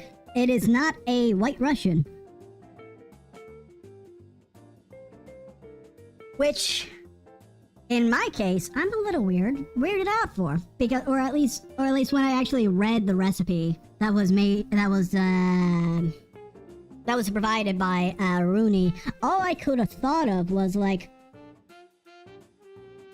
why? So is this why when I was working as a bartender at the movie place I used to work at, is that the reason why there was cola added to the black or white Russian? Is that why? Is that why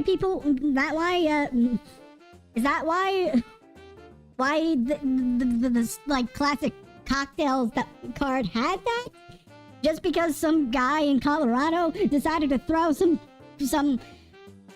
Coca-Cola into his White Russian? Is that why? Weird. But no. I have seen a few things come up when it comes down to the Bulldog. It's definitely a vodka. It's definitely a vodka-based cocktail, following in the same vein as. My apologies.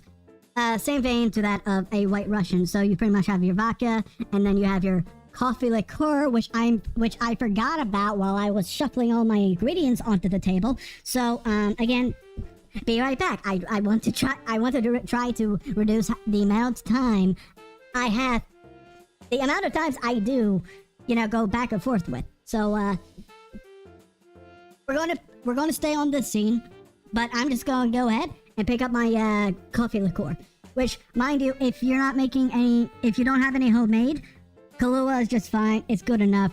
Go ahead for Kahlua. It saves a lot of problems and a lot of labor. So, go ahead.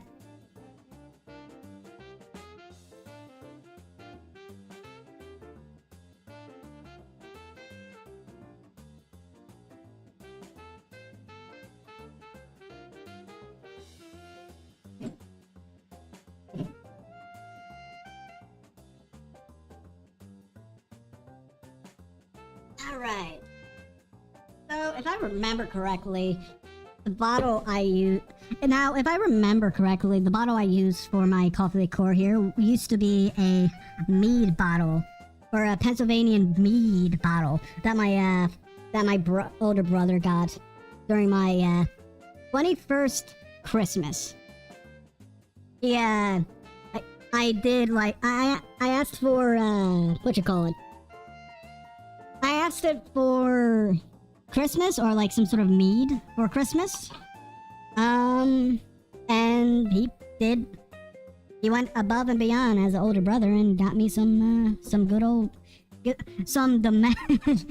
good domestic mead that was made in the heartlands of Pennsylvania. And yeah, I like it. I like the sweeter one, not the more, I want to say, botanical tasting one. Or the drier one that I had. But, no. So, for the Pondozer, you're gonna have to, get some ice. You're gonna have to...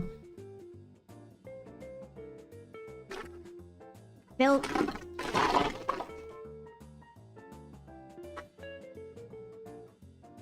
So yeah, you're gonna have to fill the glass with ice. It can either be one big old cube, depending on how you want to do it, or a bunch of standard ice cubes. In my case, it's the standard ice cubes because they're the easiest and the most and the most common in the households, because it's always, I'm kind of making these so that you guys can make them at home, I'm not going to make some clear ice. I'm just making stuff that could be made by you guys off a whim. because, you know, cocktails should be easy. They're not rocket science. They're just a matter of cobbling together a bunch of things into a single glass and calling it a day. Unless you're talking about a Pouce Cafe, a traditional Pouce Cafe, which, don't order at a bar. I'm just saying it.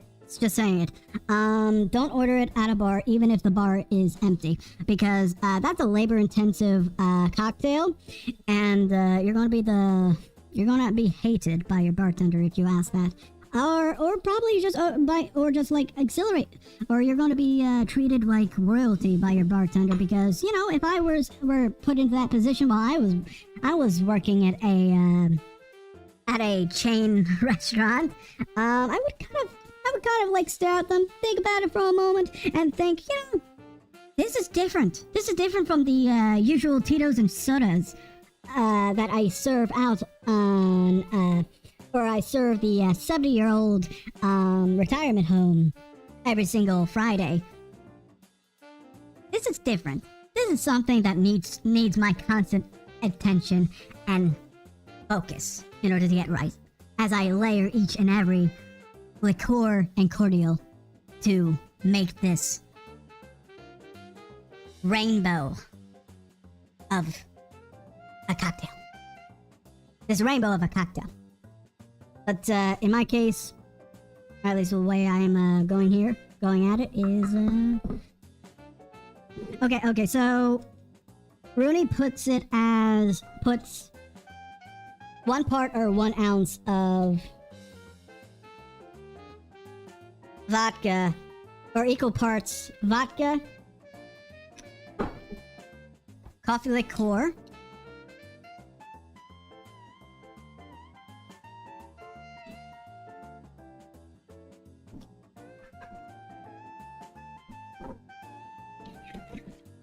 and then whipping, and then heavy cream.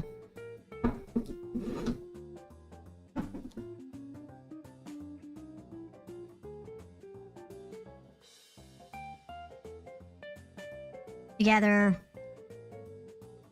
in order to make the base of a White Russian. Which, as it stands right now, you can just walk away with this drink, call it a day, and enjoy it like so. But the thing that makes this a Colorado Bulldog is the cola. It doesn't have to be Coca-Cola. I'm more of a Pepsi fan. I know. I'm a fucking freak. I understand. I understand I should be cast aside to the wolves for liking Pepsi over cola, but, you know, it's like, cola is just, to me, sugar cubes nowadays.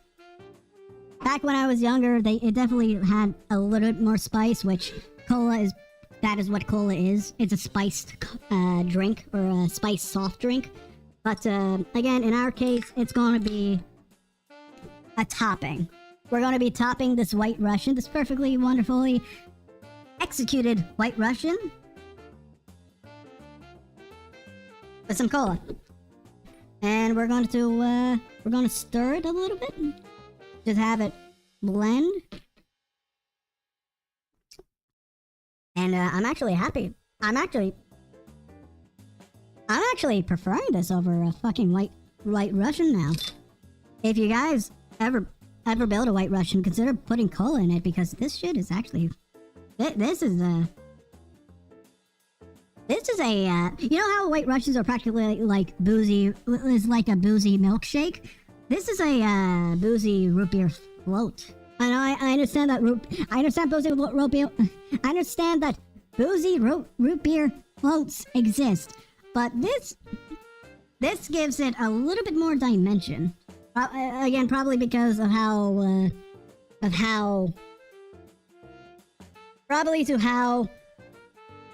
usually probably it's because of how spiced cola is when in terms of or within the realm of soft drinks, but no. Come on. I understand it looks like it looks kind of yellow right now, but trust me, it's white, okay? Or it's a beige color, so to speak. maybe if I like put it into, bring it closer in the scene, maybe you guys can see it a little bit better, and hopefully I don't. You guys see it? Do you guys see it right now? I hope you guys see it. In its beige glory, because this stuff is pretty cool. I'm just gonna sip this cola because I think I need more caffeine after that Kentucky Kentucky bourbon coffee, or let's just call it a Kentucky coffee, because too many syllables. Yep, per usual, Coca-Cola, sugar cube, with a little bit of... Now, okay, I'm tasting the spice now. I'll give in and say that American Coca-Cola, which is very distinct from that of Mexican cola, has a little bit more depth than it being just a sugar cube. I'm not gonna finish that can either way, but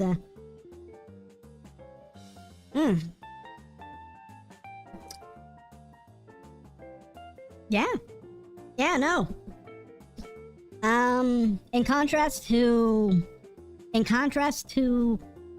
the Kentucky coffee we had earlier, which gave me a warm hug of Christmas cheer and flavors and everything else good and jolly about that holiday, this gave me a good memory, or a strong memory, of my first, or at least when I got very excited to have a root beer float for dessert. Or even the time when my uncle showed me that there are other types of floats out there, like a ginger float, or a ginger ale float, which became my go-to when it comes down to ice cream soda drinks. But no, this actually brings back childhood memories. Yeah, I'm going to get plastered if I down a few, but still, this stuff is, it's magical, and I like it.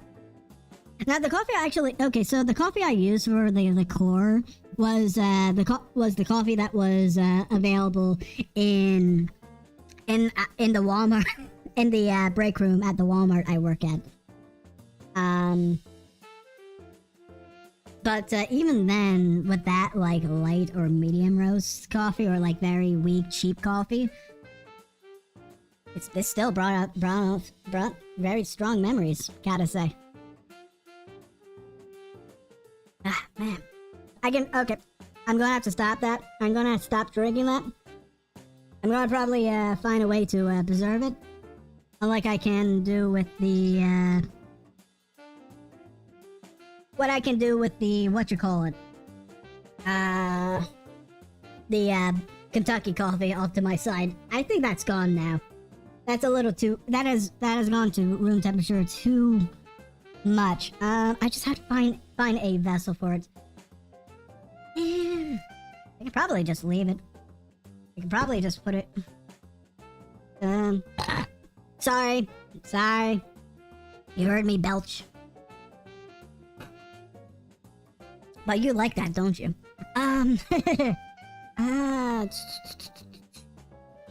No, I do not want to drink whipping cream. Nor do I want to use that for a means to save my drink here.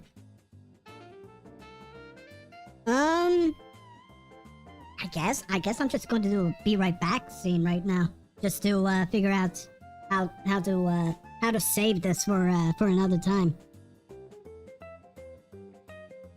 Oh, Peps. Oh yeah. By the way, I'm just going to check chat before I check chat real quick. Coca-Cola. I prefer Strawberry Cola. I have no clue what that is. Not gonna lie. Might want to change the temperature of the camera for next time. Okay, that should be good now. Pepsi Lemon is the best. I never had that. What do you mean, doxed? For me, Smirnoff is enough. Yep. Yeah, when it comes down to vodka, Smirnoff is just enough. It's a quality brand, very trusted. It's been around for a long time. And I think it just got... Okay, we'll talk about Absolute Vodka probably another time. Probably when we're doing like a Signalis-inspired... sort of... A Signalis-inspired... cocktail stream. So, we'll go over that another time, okay? But I'll be back.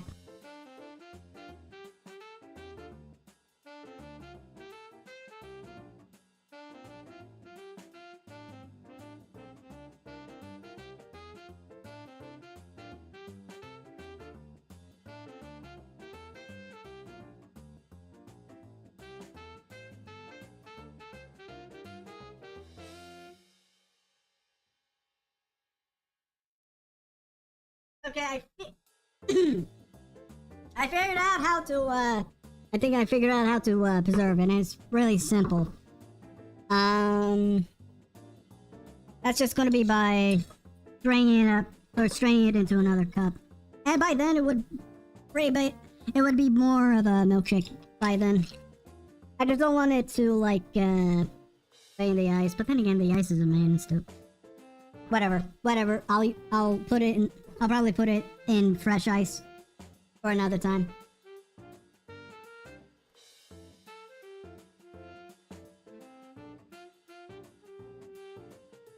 Memories. That's the power of alcohol, right?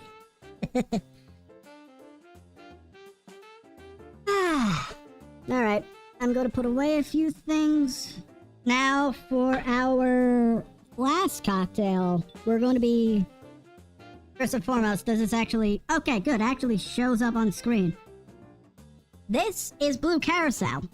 When it comes down to Blue Curacao, it actually does not have a distinct standard. Blue Curacao is just simply dyed Curacao. There might be some, special little things added to standard bottles of Blue Curacao, maybe pineapple, but outside of that,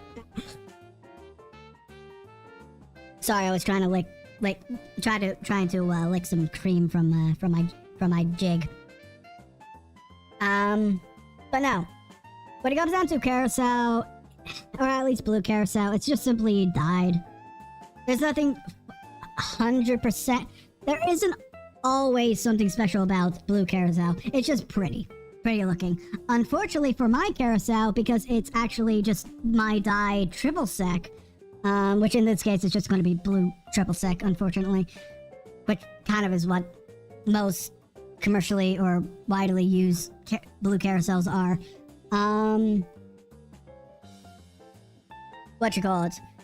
The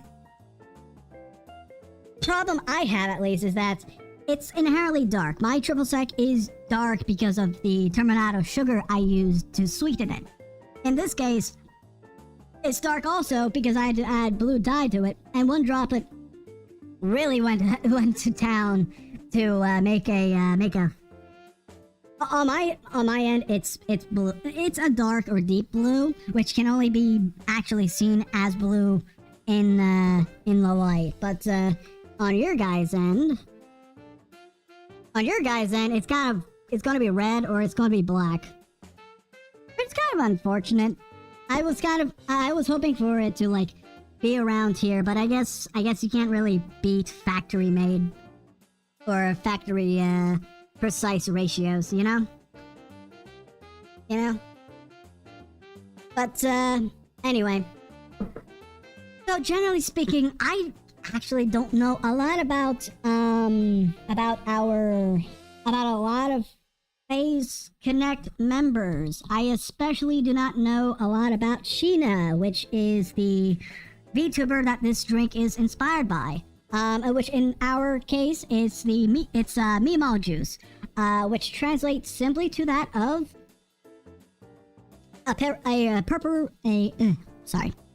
which just translates simply to that of a purple rain cocktail, which is a very simple, I think, lemon drop-esque martini. It it would fall under a martini, or under the martini category, and that's kind of the reason why we have this type of glass in order to make our martini, in order to serve our or present our purple rain in. So in our case.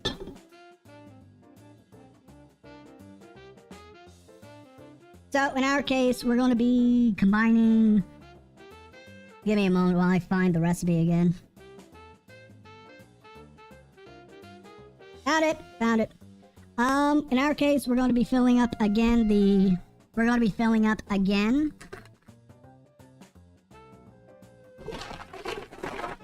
to fill our shaker up again with ice.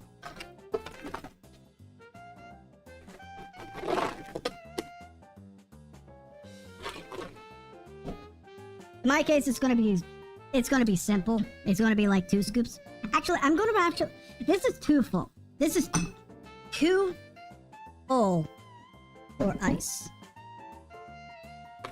I'm gonna ditch a few. I'm gonna ditch a few cubes.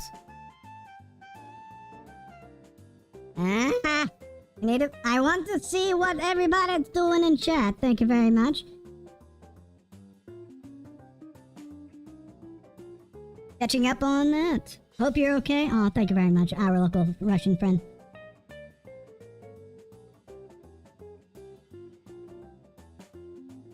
Are we actually disconnected from chat? What? Impossible. Stream manager, show me everything. We are going good, yeah? Oh, no, yeah, my connection's fine. I'm just not getting Leo's comments now. So I'm gonna have to keep on going back and forth, unfortunately. Coca-Cola, preferred note. Yeah. I'm okay, I'm back. I am up to date with chat. Again. I hope. Actually, I'm gonna have to refresh the Twitch app. First time I actually have an issue there. Nice, purple app. Good tech right there. Good tech. I'm trying to keep track of my audience right here, and you're not doing anything that is very important to me. That being, of course, keeping up the parasocial charade that is going on right now. Of course, it could also be my phone again.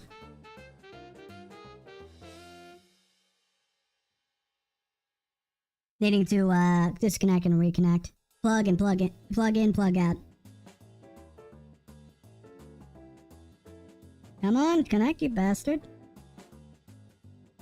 There we go, that's more like it. There we go, now I can see Leo.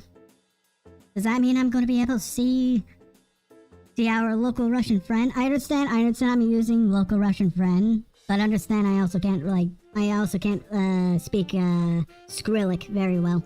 Okay, now my chats are updated. And yeah. So the Purple Rain Martini. That's a pretty, I think it's a, if I remember correctly, it's a martini that dates to, I think, the 1980s, or at least when the song Purple Rain actually came into prominence for a variety of reasons. Some of which we are not going to be tackling today, because we are here to make cocktails, not discuss socioeconomic problems or sociocultural issues. That's for someone else that has more of a specialization in American history. But outside of that, let's actually get into building.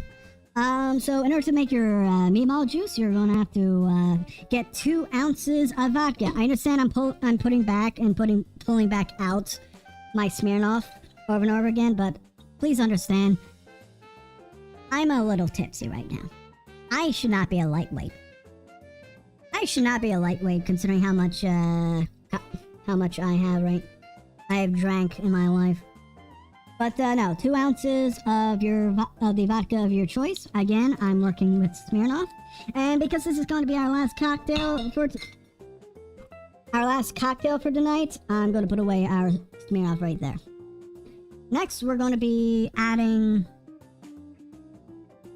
a ½ ounce of our house or homemade Grenadine, which again is very simple to make. You just have to combine sugar and pomegranate juice. Now, I'm wondering how this will actually come out in terms of color, because every time I see a purple rain cocktail, it's always a bright purple, not a dark violet. It's a bright purple. You're able to like see that it is, hey, it's purple. And a few nights ago, when I was actually like demoing these cocktails and not losing my balls, and my oranges, and my lemons, and my oranges, and the limes, and the apples, and the nuts, I found out that the curacao and the Grenadine I used were making the drink a little too dark. More of what I was talking about with the violet. So next you're going to add about an ounce of blue curacao. In our case it's going to be blue triple sec, but you get the point. You get the point. You get the point. I'm gonna wipe this down. And then lemonade. The recipe I used for lemonade, I didn't get store-bought. Because I don't know, I didn't want to lug like a liter's worth of lemonade, from where I'm at to, from Aldi's all the way to, my home. But, no, we're gonna have to work with about an ounce of lemonade. The recipe for the lemonade is pretty much 1 lemon to a handful of sugar and a little bit of some water. I didn't ratio it. I just followed a YouTube Shorts video making it, and I assume I did it right. It's a short where this I think Korean girl made a Himm-Chan corn dog, and Himm-Chan corn dogs and lemonade, and which was pretty cool. We're probably going to be going over that recipe during 4th of July. I have to still figure out what I'm going to do for the 4th of July stream. It's not going to be on the 4th of July. I can't. As it turns out, I'm working that day. Or not, depending on how I am positioned in the bakery in the future. But, no, I'm still figuring out that stuff. We'll get to that bridge when we get to it. But, no, this is, so after you build your Meemaw juice, you're gonna shake, and yeah, I'm gonna leave my mic on while you guys hear the shaking.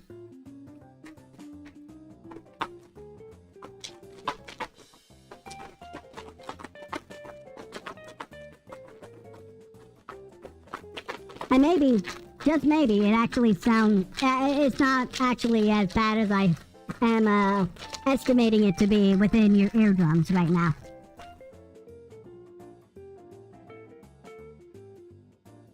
There we go. Now, before you open that, we're actually going to be making a garnish for this cocktail. Now, if it's in season, I would recommend garnishing it with a blackberry alongside a lemon wheel. Why? Well, because this is a lemon and purple-esque drink. Complementing its colors with the garnish would, it would actually look cool, A little bit of blackberry, which are more black or very, like I said, dark violet. And to contrast that with a bright yellow would make the drink appearance very Kino is the best way to put it. So, when it comes down to a lemon wheel, it's pretty easy. We've done a lime wheel before, I think, right? No, we did an orange wheel. This one's a little lopsided. I'm going to do what we did last time, and cutting a little bit of a notch or a flat surface on the bottom. But no, you're going to have to start slicing widthwise on the lemon.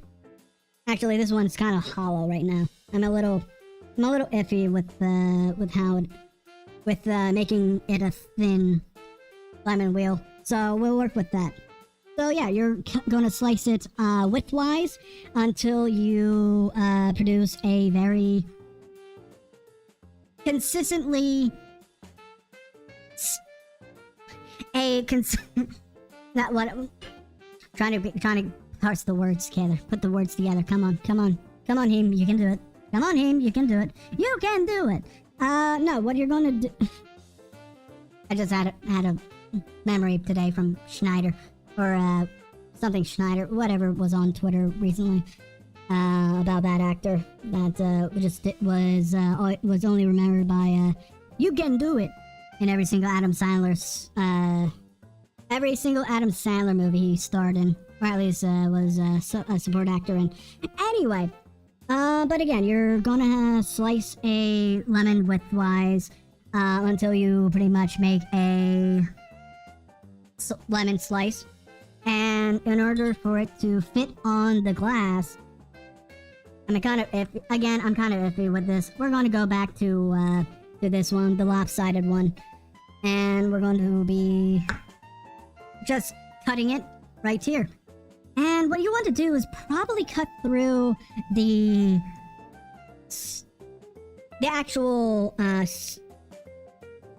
where all the juice is for the lemon, and then you're gonna sit it right here, and then realize that this is not really a good looking lemon wheel. So you're gonna have to kind of worry more about the presentation a little bit more, because that is not standard. This is too thin, and then you're going to be freaking out over and over again before you actually get what you want, and that being a competent looking lemon wheel. A lemon wheel, because you have to serve it. You have to earn the dough that way. You have to show off your skills and go through an entire lemon in order to impress everybody, so that they can tip you. And oh, we did it. Cena. I'm actually going to cut through the pit. If I remember correctly, you have to cut through the pit instead of the wall, juice walls, let's call it. And then we're going to lay that right there. See how pretty? Do you see how pretty it looks right now? How pretty it looks still? And now the big reveal of how my blue carousel. I'm going to bring it over to, I'm actually going to bring it over to the close-up screen real quick. Who would win a fussy VTuber? Who would win, a fussy VTuber or a lemon? As it turns out, I won through a Pyrrhic victory.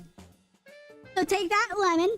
Fuck you, lemon. Fuck you. Fuck you. I cut you up. I cut you up. I won. And I'm going to turn you into lemonade afterwards. Because when life gives you lemonade, you make lemons. Or something, how that phrase goes. Somehow, some way. I don't know. We need a close-up. I don't know. We need a close-up, okay? Oh, I didn't even click it right. There we go. There we go. And now we pour. Hopefully it's actually purple, and nope, it's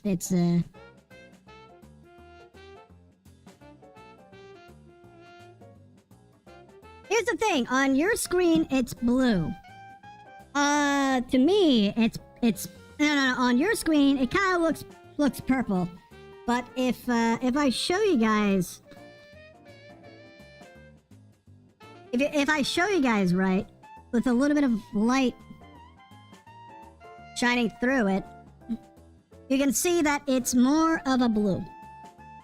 Unfortunately, we're not working with a purple rain, we're working with a blue rain when it comes down to cocktails. But you know what? We're gonna work with it. We're going to hopefully see it on screen, after all. Because, as far as I know... Oh. I hate these glasses, by the way. I know they look fancy and they look cool. They are extremely unstable, and they hold so little. Actually, there's still a little bit of juice left in here, so we're gonna leave it at that. So in my case, this could probably go well if I were to just like plop a blueberry in front of the lemon wheel, but no, this is Meemaw juice. Yeah. So, let's give it a little taste. Eventually. When I have two hands stabilizing the glass, which I'm still shaking with. And I probably should shut up, otherwise I will lose concentration and before I even try this.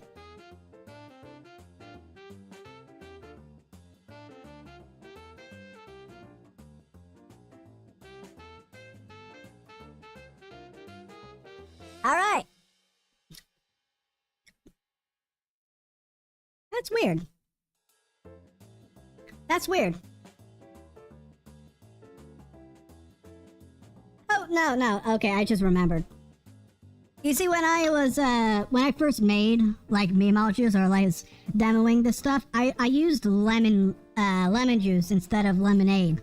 So the flavor here, or the flavor profile here, is completely off from what I'm used to.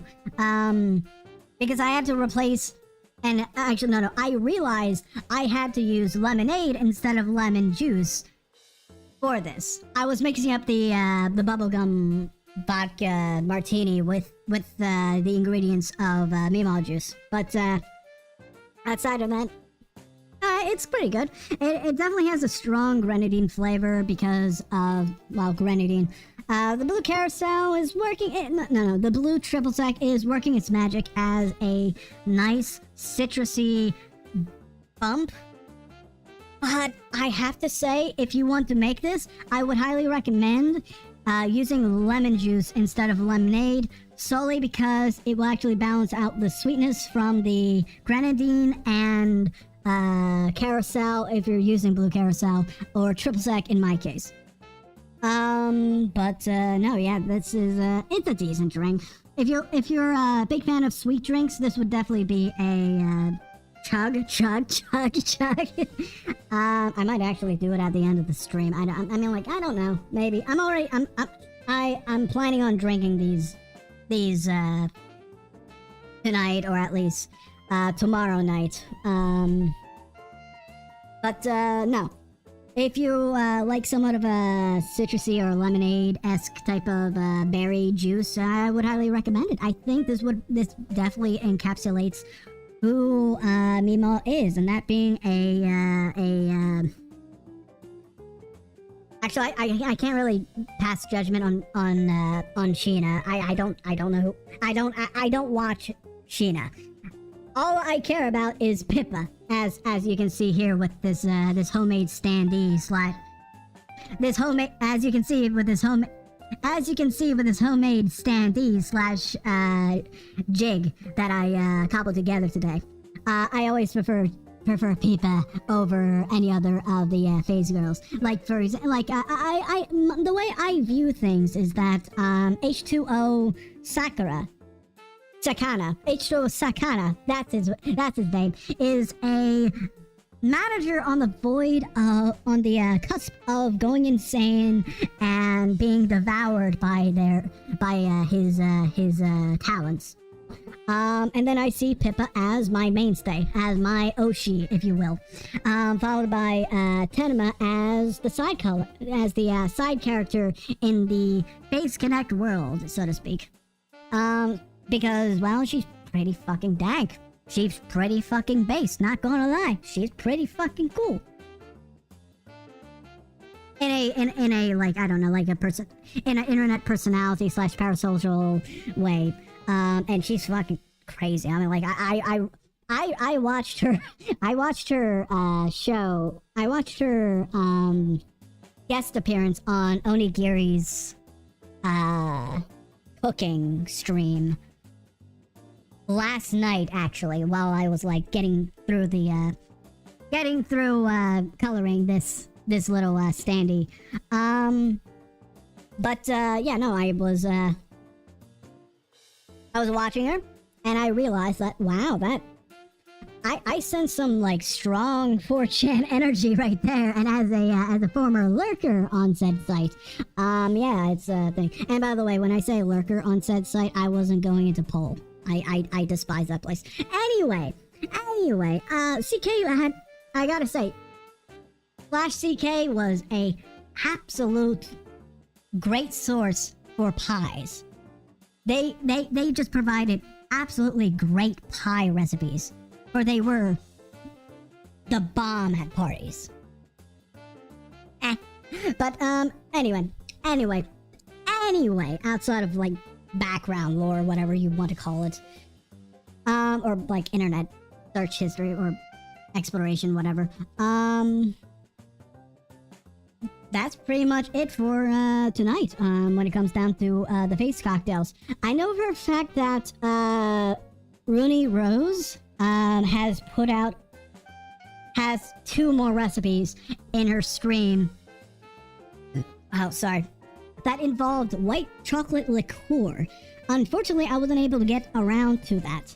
I wasn't able to get around to making said liqueur and sourcing the ingredients that I would need for the recipes or for the cocktails in the stream. But I hope with the effort I put in so far, I am hoping that I have done y'all justice and did what a Canadian company could not, and that being showing y'all what a cocktail stream should be on YouTube. For a cocktail stream, I'm setting up a shot.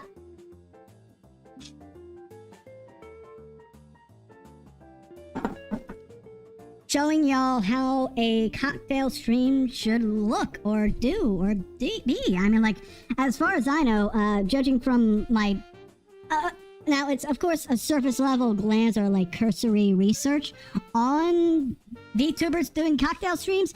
They're not really a dime a dozen. They're very sparse, and most of the time they're just not actually showing the stuff. Unless you're talking about Papa Mutt. Papa Mutt was a fucking is a great fella. Papa Mutt just ripped off the VTuber ripped off the model and just did a cocktail stream right in his phone with his face proudly plastered on screen. And he made a bunch of cocktails that night, and it was actually great. It was a breath of fresh air, and I'm happy I was able to find him and say that it's not a lost cause when it comes down to VTubers and bartending. And I hope at least with what I have presented right here, it's good enough for y'all to maybe make it yourselves, either on your own, in your house, in the privacy of your own. In your own brand of alcoholism, or no. Oh dear, give me a moment. My Jeez, thanks, guy, thanks. Okay, give me a moment. I got a technical error.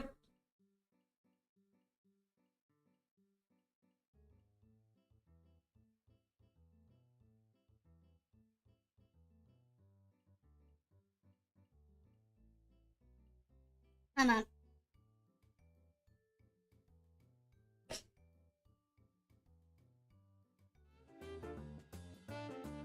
I had a moment. I had a moment there. I had a moment there. Thanks, technology, for failing me there. Okay.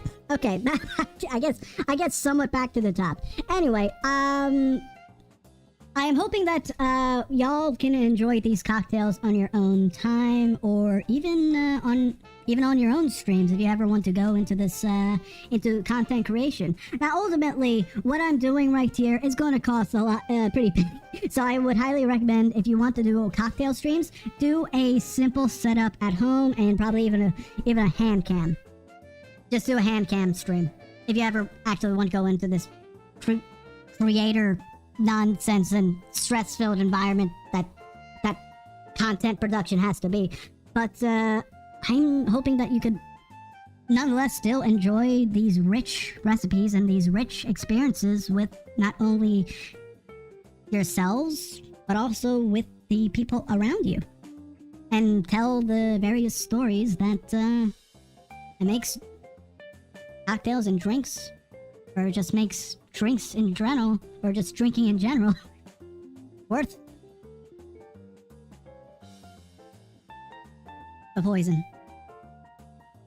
So, I'm just going to do a little bit of a checkup on chat right now, and I'm probably going to be signing off if you guys. I'm probably going to be signing off soon. After maybe like a minor like Q&A. I can't really, I mean, I'm kind of spent. Oh, wait, no, I just realized something. Remember what I said about the Phase Girls, the Sad Girl Club? Sad Girl Company? Pretty much on the brink of consuming their manager, H2O Sakana.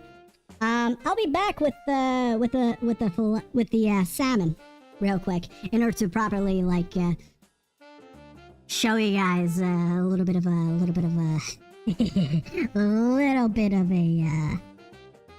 macabre presentation or artistic performance of what happened, or of it.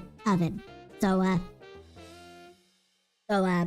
be right back real quick with the salmon.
Alright, so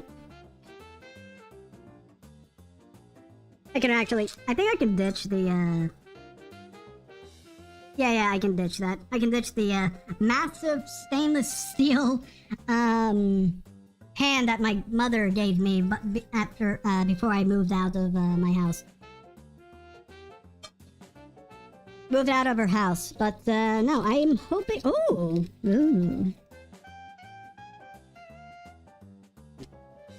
I think I did well. I think I did well with that salmon. It's not crispy. It's definitely not gonna be. It wasn't at all gonna be crispy at all. It's just gonna be lovely and kosher and such. So I'm gonna show y'all what it looks like on the close-up cam before we do a little bit of a, I guess, Q&A thing, and show you guys like how gorgeous this fillet is. I did this. Is it flaky too? I wonder. Oh yeah, it's flaky. Oh, look at all that. Look at all that. That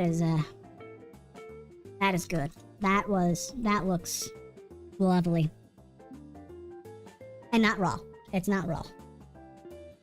And, in order to, like, you know, perform what my vision, the end of, Face Connect to be like is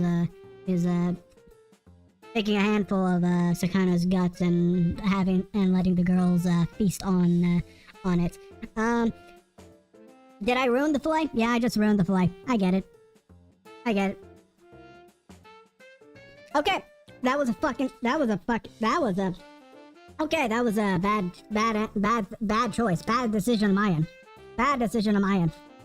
Don't do that. Don't put steaming hot salmon into your mouth. That you're gonna burn your mouth. Anyway.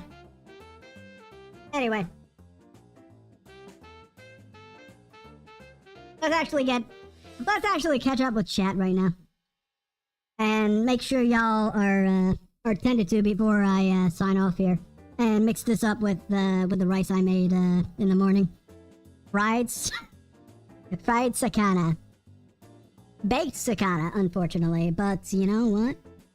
Next time, no, you're right. You know what? Leet Sanya? You know what, Leet Sanya? We're going to do that next time. We're going to fry a fish next time. Because there are definitely going to be more Face Connect cocktail streams. I'm going to be keeping up with Runie and Ruse, and I'm just going to keep on enjoying these classic cocktails that I'm just calling whatever is appropriate in calling them, because they are themed after the Face Connect girl or talents. Lick the lemon. Alright, Reigns. Alright, Lanes. You want me to lick the lemon? You want me to lick the lemon? That's what you want me to do? Is that what you want me to do? Is that what you want? You want me to actually the monkey to dance? Then I'll make sure that the monkey will dance. I don't lick it. I'm eating it. Because here's the thing. I watched Kill la Kill. And me seeing Ryoko just going ham on a whole lemon made me realize that I was a fucking pussy. Alright? And in order for me to be a cat, I have to eat the lemon and suffer through its sourness. And eventually I'll learn, and then I eventually learned that I can go through the sourness of both the lemon and life in order to appreciate its sweet and tangy moments. Alright, Reigns? Are you happy now? Are you happy? Good. Okay, and then I'm going to catch up on Leo, just to make sure. I'm actually, making sure he is attended to. Salmon and blue. Oh, okay. Thank you, Twitch app, for not keeping up with the stream. Okay, there we go. Himm-Chan is the CEO, not manager. Same thing, I guess. He shows up more than the actual managers. Or the managers don't have a cult of personality describing them. Or characterizing them. Let's see. Really good. I like doing salmon and blue cheese in the oven. Oh, that's cool. That's good. You know, it's like salmon is a strong flavored fish. But also, if it's smoked, okay, it's kind of like it's a strong flavored fish, but it can but it can still be complemented by other strong flavors, if that makes sense. So yeah, adding blue cheese on top of like regular unsmoked salmon is absolutely divine. Absolutely divine. as myself, a blue cheese connoisseur, I give you a 10 out of 10 taste bud approval. Leo. Okay, I'm also gonna double check on the YouTube chat side one more time so I can see y'all. Okay. So yeah. Again, I'm gonna be putting this with the rice I'll be having either later or tomorrow morning. And I guess we'll be calling it a night. So I thank you everyone for coming to the stream. I thank you guys for appreciating my love for these cocktails. Let's see how the Kentucky. Okay, it doesn't have that Christmas feel anymore. It's too cold. It lost its magic. The bourbon coffee lost its magic. Anyway, but yeah, I hope you enjoyed my appreciation for cocktails and my desire to push the limits on this sort of setup of cooking and content and being a Vtuber, doing said content, cooking, whatever. But yeah. Hope you guys try these at home. The recipes are down in the description below for all the cocktails presented so far. We'll be definitely touching on this subject again later, probably during the summer again. And without further ado, I wish y'all a good morning, good afternoon, good night, and I'll see y'all another time. Bye. Bye. Bye. Have a nice time. Bye. Bye.